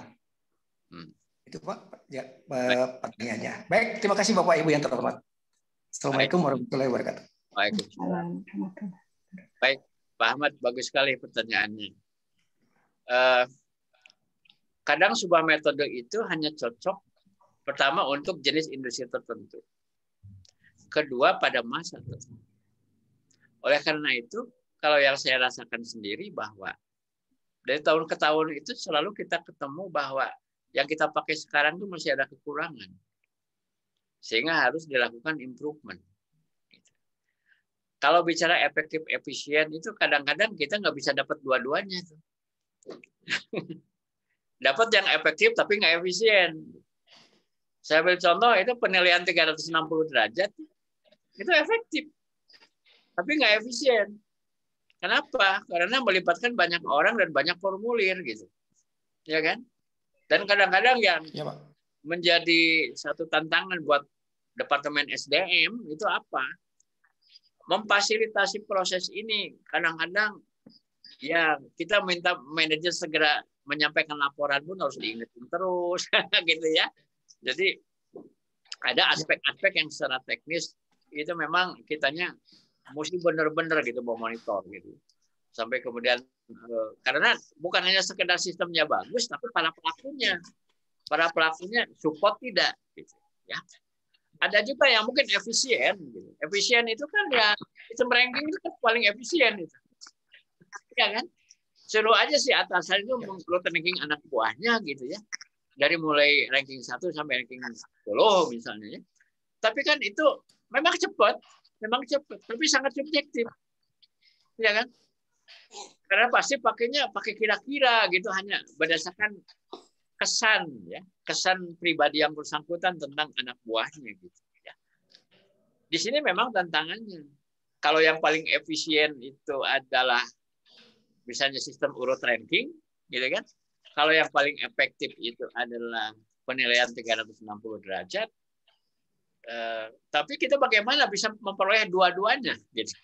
Dengan metode apa, gitu kan? Nah, cuma kalau kita mau kaitkan bahwa menilai kinerja itu harus dalam konteks mengelola kinerja, menurut hemat saya, saat ini saya kira kita bisa mengandalkan yang namanya manajemen by objective, gitu ya, dengan berbasis key performance indicator (KPI). Gitu ya. Nanti apakah mau menggunakan perspektif balance scorecard itu silakan, atau berdasarkan proses, gitu ya. Itu bisa dibagi-bagi. Gitu ya. Jadi kalau rekomendasi saya sekarang adalah untuk mencoba ya memperoleh yang efektif dan efisien itu adalah dengan menggunakan konsep manajemen by objective, ya. Dan ukuran yang dipakai adalah key performance indicator. Tidak harus banyak kan sebenarnya indikatornya, mungkin 4 cukup, minimal 4 maksimum 8. Kalau balance scorecard itu ada 4 faktor, 4 perspektif, ya. Ada perspektif finansial, perspektif customer, ada perspektif internal proses, dan perspektif learning growth. Yang penting ada keterwakilan gitu dari masing-masing ini. Kalau mau dipecah menjadi masing-masing 2, berarti 4 kali 2, 8. Saya kira 8 sudah cukup. Tinggal nanti diberi bobot. Bobot pun dari waktu ke waktu bisa berubah. Mana yang mau ditaruh sebagai paling penting, ya. Kalau dari kacamata pengusaha biasanya mereka lebih menekankan aspek finansial. Ya kan? Karena bisnisnya kan pengen dipastikan ada untungnya gitu ya, omsetnya naik gitu ya. Ya, itu kayaknya tergantung kebutuhan organisasi masing-masing. Saya kira mungkin itu ya, mungkin yang saya rekomendasikan untuk gimana supaya pengen efektif efisien. Cuma syaratnya adalah semua manajer, terutama semua atasan, itu harus benar-benar dilatih konsep MBO ini dengan benar gitu, supaya mereka bisa menghandle aspek soft dari sistem manajemen kinerja.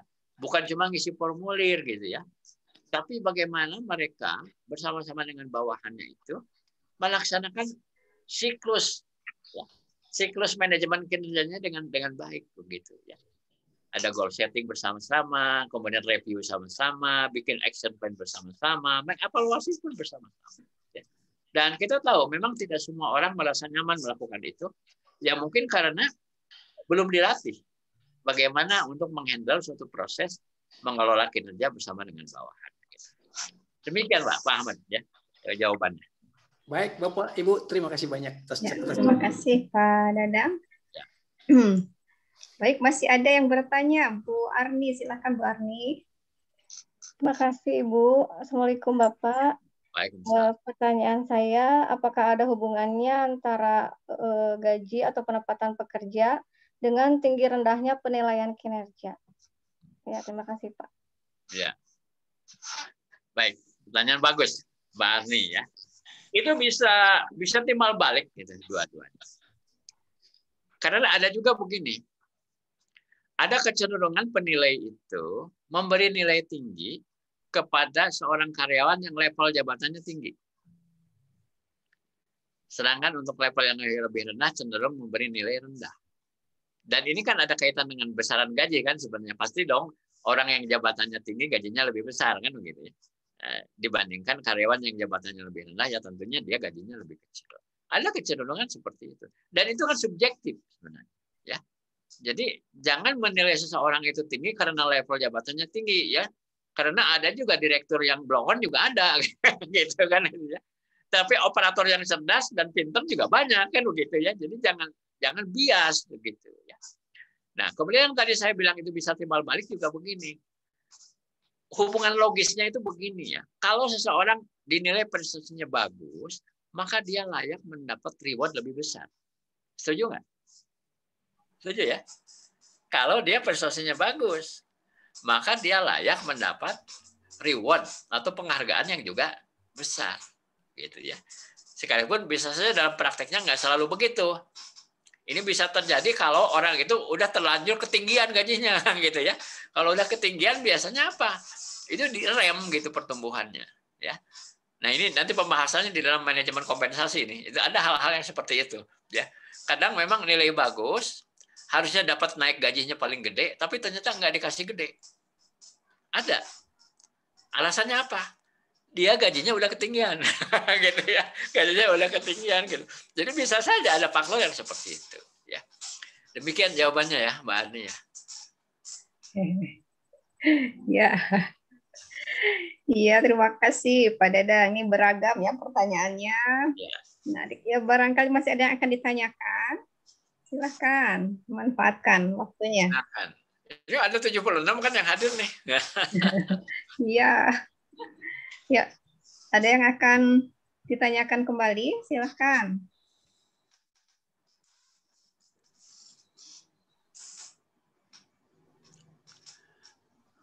Ini sambil nunggu Pak Dadang, sambil nunggu nih rekan-rekan mahasiswa yang bertanya, menyiapkan pertanyaannya. Ini saya sangat sepakat dengan apa yang disampaikan oleh Pak Dadang. Ini kaitannya dengan penilaian kinerja dalam organisasi. Jadi betul, yang organisasi itu jangan hanya melakukan penilaian kinerja, tapi ada hal yang lebih penting mengelolanya, Pak ya, mengelola kinerjanya. Ya. Karena penilaian kinerja itu hanya merupakan bagian dari mengelola kinerja. Ya, kalau yang saya cermati, memang organisasi masih banyak yang baru sebatas melakukan penilaian kinerja. Manajemen kinerjanya belum secara optimal diterapkan. Karena kalau manajemen kinerja itu kan sebetulnya konsepnya continuous improvement ya Pak ya. Betul. Terus berlanjut. Jadi kalau penilaian kinerja kan hanya sebatas menilai sudah. Dan yang lebih parah mungkin tadi betul kata Pak Dadang, manakala organisasi melakukan penilaian kinerja berhenti di sana. Jadi kinerja pegawainya gitu tidak mengalami perbaikan. Kadang pegawai juga tidak tahu persis saya dinilai terus, setelah itu bagaimana kinerja saya gitu Pak. Jadi ya sudah, jadi seolah hanya apa ya, gugur kewajiban. Hanya ritual aja, hanya formalitas mungkin ya gitu ya. Betul Pak. Dan ini juga yang apa ya, yang saya cermati, organisasi ini hal yang mungkin tidak dianggap cukup penting adalah melakukan pemberian feedback Pak. Ya. Jadi sudah berhenti, padahal feedback itu begitu pentingnya untuk memperbaiki kinerja pegawai. Ya. Seperti itu Pak. Nah kira-kira Pak, untuk apa ya? Untuk artinya gini, organisasi mendapatkan pemahaman yang baik bahwa feedback itu hal yang penting dan harus disampaikan kepada para pegawainya. Itu kira-kira ada kiat-kiatnya tidak Pak Dadang? Ya. Selain dari sisi policy dan prosedur, yang harus dibangun juga itu adalah pertama budaya manajemen kinerja. Budaya manajemen kinerja. Jadi jangan dianggap kalau ada evaluasi dan feedback itu dianggap orang sedang diadili begitu. Rasa, wah saya lagi diadili nih gitu ya, lagi dihisab gitu. Padahal lagi dibantu supaya lebih sukses gitu. Jadi itu masalah mindset kan begitu ya. Jadi ya sistem nilai, mindset dan budaya di organisasinya harus disinkronisasi gitu Bu Teni ya, dengan apa yang kita maksudkan begitu ya. Yang berikutnya adalah pengembangan kepemimpinan dan kemampuan manajemen. Karena kalau si para atasannya itu tidak benar-benar punya kompetensi untuk menghandle yang namanya proses performance management, maka apa yang kita harapkan itu nggak bergulir gitu. Bahkan pada saat ada misalnya meeting tinjauan berkala atau evaluasi akhir tahun itu, mungkin sebagian atasan merasa tersiksa gitu, ya, merasa tidak nyaman, baik atasan maupun bawahan. Ya. Ini kan yang harus diwaspadai gitu. Jangan sampai sia-sia ya. Dan menyusun satu sistem, apalagi data pendukungnya juga disiapkan, tapi ternyata aspek soft-nya ini tidak berfungsi dengan baik gitu. Tidak berfungsi dengan efektif. Maka ini bisa bubar jalan ini. Nggak ada hasil. Gagal aja jadi. Ya. Gitu. Paling-paling penilaian itu baru orang antusias itu kalau misalnya kaitannya dengan bonus paling-paling gitu ya, atau kenaikan gaji. Padahal itu kan hanya salah satu gitu ya. Yang lainnya kan yang seperti Ibu Teni bilang tadi, itu kan continuous improvement. Ya. Terutama dalam improvement dari sisi apa? Kompetensi karyawannya itu. Itu kan satu alat bantu sebenarnya ini, mekanisme ini tuh ya. Ya, dan soal performance itu kan nanti datang dengan sendirinya kalau kompetensinya bagus kan begitu. Ya, seperti yang tadi saya sampaikan bahwa input menentukan proses dan proses menentukan output. Demikian Bu. Ya, nuhun Pak Dadang. Ya, silakan yang lainnya. Ini masih ada waktu kurang lebih 15 menit lagi. Silakan. Siapa yang akan bertanya? Ayo. Ini mumpung ada Pak Dadang. Bisa tanya banyak nih. Ada lagi siapa? Di chat nggak ada ya Bu ya, di chat ya? Tidak ada Pak Dadang. Tidak ada. Kelas malam mungkin begini ya. Bu Dede biasanya suka aktif Bu Dede.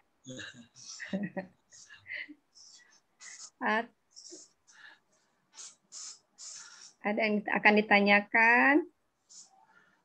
Atau ini yang reguler juga nih kan nanti bekerja. Nah, kali ada apa ya? Ada yang ingin ditanyakan seperti apa gambaran merancang sistem penilaian atau merancang apa ya, ini alat penilaian. Tapi regulasi di sistem kepegawaian negara saya kira sekarang lebih maju ya, Bu Teni ya. Karena Badan Kepegawaian Negara kan sudah menerbitkan banyak aturan main ya, setahu saya. Jadi sebenarnya dari sisi blueprintnya, saya kira sudah ada kan sebenarnya. Tinggal itu tadi saya lebih mencermati aspek soft tadi, Bu Teni ya. Apakah setiap atasan atau setiap kepala di instansi itu menguasai nggak know-how-nya? Bagaimana dia misalnya menggunakan alat bantu, formulir dan prosedur tadi untuk mengoptimalkan yang tadi itu continuous improvement, pemberian feedback, ya, dari mulai goal setting, kemudian monitoring review, ya, kemudian memberikan coaching and counseling, ya, sampai kepada evaluasi dan memberikan reward. Ya kalau reward finansial mungkin itu lebih kepada kewenangan dan kebijakan dari institusi ya. Namun kalau reward yang sifatnya non finansial kan setiap orang bisa, Bu Tani ya. Misalnya menghargai seorang bawahan yang prestasinya bagus ya. Nah, itu satu seni kepemimpinan kan sebenarnya. Saya kira hal-hal seperti itulah yang kalau saya melihat ya, dan ini saya punya dugaan mau di swasta mau di instansi pemerintah itu problemnya sama gitu. Ya, mengenai kapasitas untuk dia bisa melakukan ini gitu. Ya. Dan yang sering mengganggu itu, mohon maaf kalau saya sampaikan, itu yang namanya politik kantor ya. Office politik itu bisa mengganggu yang namanya objektivitas dari suatu sistem penilaian. Itu juga gangguan gitu. Ya, termasuk ada geng-gengan gitu ya, ada kubu-kubuan gitu. Ya betul Pak, ada sistem penilaian. Gini juga pada kadang sistem sudah dibuat, tapi kadang ada juga kita sebagai penilai kan diberi instrumen untuk menilai bawahan misalnya Pak Dadang ya, yang jadi dimensinya hanya dikatakan kualitas misalnya, kuantitas. Nah kadang kan mengatakan bahwa si A, si B berkualitas kan harus jelas berkualitas dalam hal apanya. Nah, kalau saya lihat seringkali tools alat-alat penilaian itu hanya berhenti di sana. Nah, jadi kan itu menjadi bias juga. Jadi selayaknya nampaknya harus dikatakan bahwa yang kualitas itu misalnya kalau tingkat kesalahannya rendah, yang berkualitas itu misalnya keakurasiannya tinggi, nah seperti itu. Tapi nah mungkin karena kan apa, Pak? Terlalu rigid kalau misalnya di breakdown, jadi biasanya hanya sampai dimensinya saja, Pak. Nah itu Pak. Nah menurut Pak Dadang apakah misalnya memang penilaian cukuplah supaya simple sampai tadi yang saya katakan dimensi, atau sebetulnya selayaknya tetap sampai muncul ukurannya supaya setiap orang sama antara saya misalnya dengan Bu Lydia mengatakan ini berkualitas atau ini kuantitasnya tercapai sama bisa menilai itu gimana Pak Dadang? Ya harus ada indikator. Betul. Kalau tidak ada indikator dan tidak ada parameter maka tiap orang pun bisa beda tafsir. Betul. Kalau beda tafsir kan berarti udah nggak ada standar yang baku gitu ya. Kayak norma kelompok itu kan jadi bisa banyak norma kan begitu ya. Betul. Jadi, makanya saya cenderung kepada penilaian acuan prestasi atau penilaian acuan patokan gitu. Ya sebagai indikator. Dan itu kan bisa disederhanakan, dimudahkan, dan dicegah adanya subjektivitas itu yang tadi saya sampaikan. IT-nya Bu ya, dimanfaatkan IT-nya supaya ada pasokan data yang memang orang nggak usah mikir, udah ada gitu, nggak usah menafsir gitu, udah ada gitu. Ya betul, pendekatan teknologi Pak ya harus masuk. Ya, ada yang mau tanya kayaknya Bu ya. Silakan. Nah, Pak Nurdin. Silakan Pak Nurdin. Ya Bu, Pak. Selamat malam Pak. Malam. Silakan Pak. Mohon maaf Pak, mau bertanya. Ya. Gini Pak, terkadang banyak uraian penilaian kinerja yang sulit diukur. Contohnya kualitas kerja dengan skala 1 sampai 5. Nah, yang 1, 2, 3, 4, sampai 5 itu seperti apa, Pak? Terkadang tidak jelas definisi skala. Mungkin Bapak bisa ngasih contoh untuk kualitas kerjanya, Pak. Terima kasih. Baik.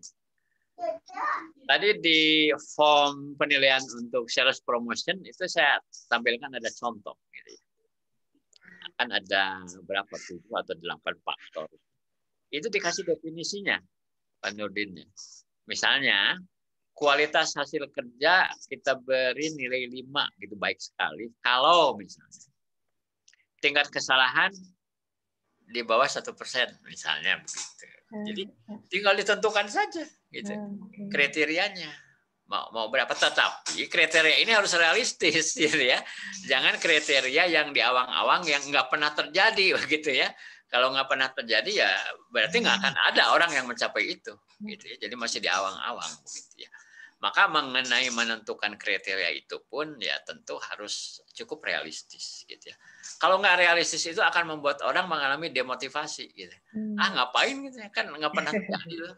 Dalam dunia nyata gitu, itu hanya dunia hayalan kan begitu ya. Jadi memang kita harus menentukan kriteria, ya, parameter atau indikator. Itu yang akan membantu ya supaya orang tidak kemudian menafsir masing-masing gitu. Ya, yang nilai 5 itu menurut versinya sendiri-sendiri gitu ya. Termasuk seperti kedisiplinan misalnya ya. 5 baik sekali kedisiplinannya, ya kasih aja indikatornya. Misalnya tidak pernah bolos dalam kurun 6 bulan gitu ya, tidak pernah terlambat datang gitu ya, tidak pernah mendapat surat peringatan misalnya. Dibuat saja itu ya. Dan kalau memungkinkan itu dilaksanakan secara otomatis dari sistem.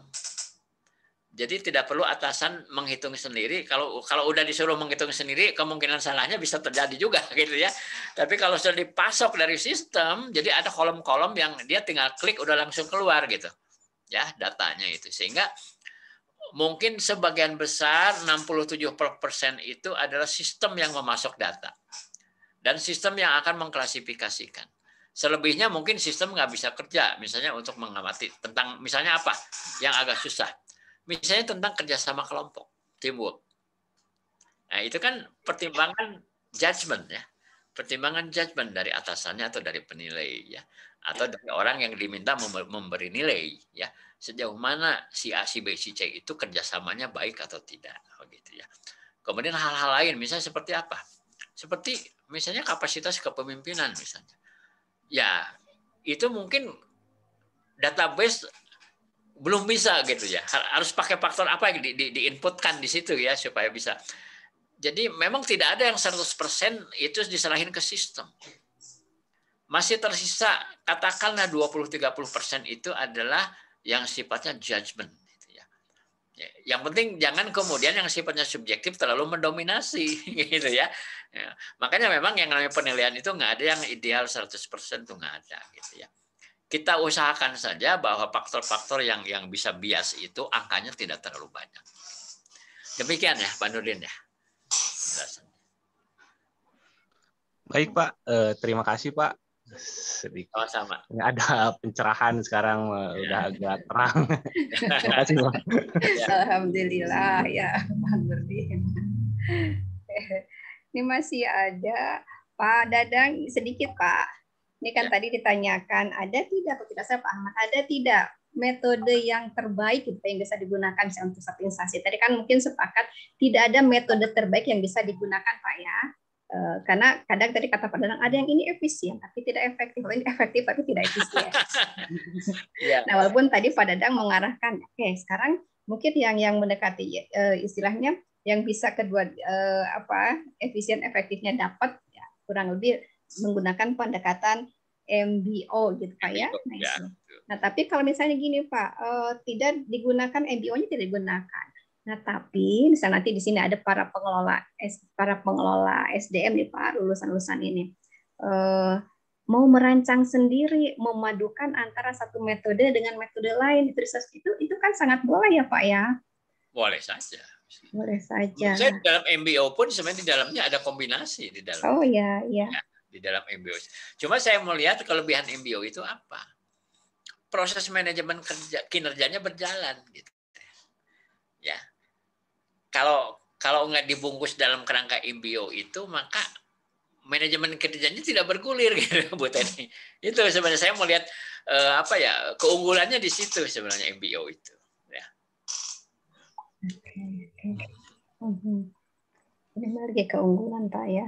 Ya mungkin nanti kita coba perdalam nih untuk rekan-rekan mahasiswa. Ini karena terus terang kemarin mungkin saya juga, terutama kelas saya pemberian materi MBO-nya mungkin hanya sekilas. Tapi sekarang alhamdulillah dari Pak Dadang menekankan bahwa MBO hal yang mungkin patut untuk dipertimbangkan dalam upaya melakukan penilaian karena memiliki banyak kelebihan. Nanti kedepannya ini bakal buat saya Pak akan mengeksplor, akan share buat teman-teman mahasiswa supaya nanti manfaatnya dapat. Ya. Ini masih ada sebelum kita akhiri atau sudah cukup nih, waktu sudah hampir menjelang jam 9, tidak terasa juga Pak Dadang. Ya. Mungkin kita cukupkan saja dulu penyampaian materi dan Pak Dadang, penyampaian materi yang tadi diteruskan oleh sesi diskusi. Pak Dadang, terima kasih banyak. Sama-sama. Insya Allah manfaatnya banyak sekali Pak. Pengalaman-pengalamannya ini mudah-mudahan tadi bisa memberikan pencerahan buat kami semua. Buat saya pribadi juga Pak Dadang, hatur nuhun. Sama-sama. Rekan-rekan mahasiswa juga kembali lagi nanti tolong dikaji kembali ya, dikaji kembali. Dan mudah-mudahan nanti ada hal-hal yang bisa memberikan pemahaman yang lebih baik sebagai bekal nanti lulus memiliki pengalaman yang lebih baik lagi. Jadi Pak Dadang mungkin itu saja yang bisa saya sampaikan. Sekali lagi terima kasih buat rekan-rekan mahasiswa juga. Ya, alhamdulillah ya semua setia menanti sampai akhir. Insya Allah ada manfaatnya. Bu Lydia juga terima kasih nih yang sudah membantu menghadirkan Pak Dadang di kelas kami Pak. Ya, mudah-mudahan kedepannya nanti bisa ada kesempatan lain dengan senang hati Pak Dadang. Mungkin itu saja yang saya sampaikan. Bu Lydia, ada yang akan disampaikan Bu Lydia? Cukup Bu. Cukup. Sudah cukup. Ya, kita akhiri dan ucapan hamdalah, alhamdulillah alamin. Foto katanya ya, mau foto bersama dulu. Oh iya mangga. Bu Lydia bisa ya? Kita narsis. Kenang-kenangan. Buat teman-teman bisa di on dulu kameranya. Ya, coba di on cam. Yang kelas karyawan ya. Yuk. Ayo dong yang lain. Biar ramai. Jangan ada yang merem matanya ya. Udah malam. Oke. Udah segini aja. Oke. 1, 2, 3. Ya, ada. Oke, sip. Ya. Kasih Bu Lydia. Sampai ketemu lagi. Ya, bangga Pak. Turun.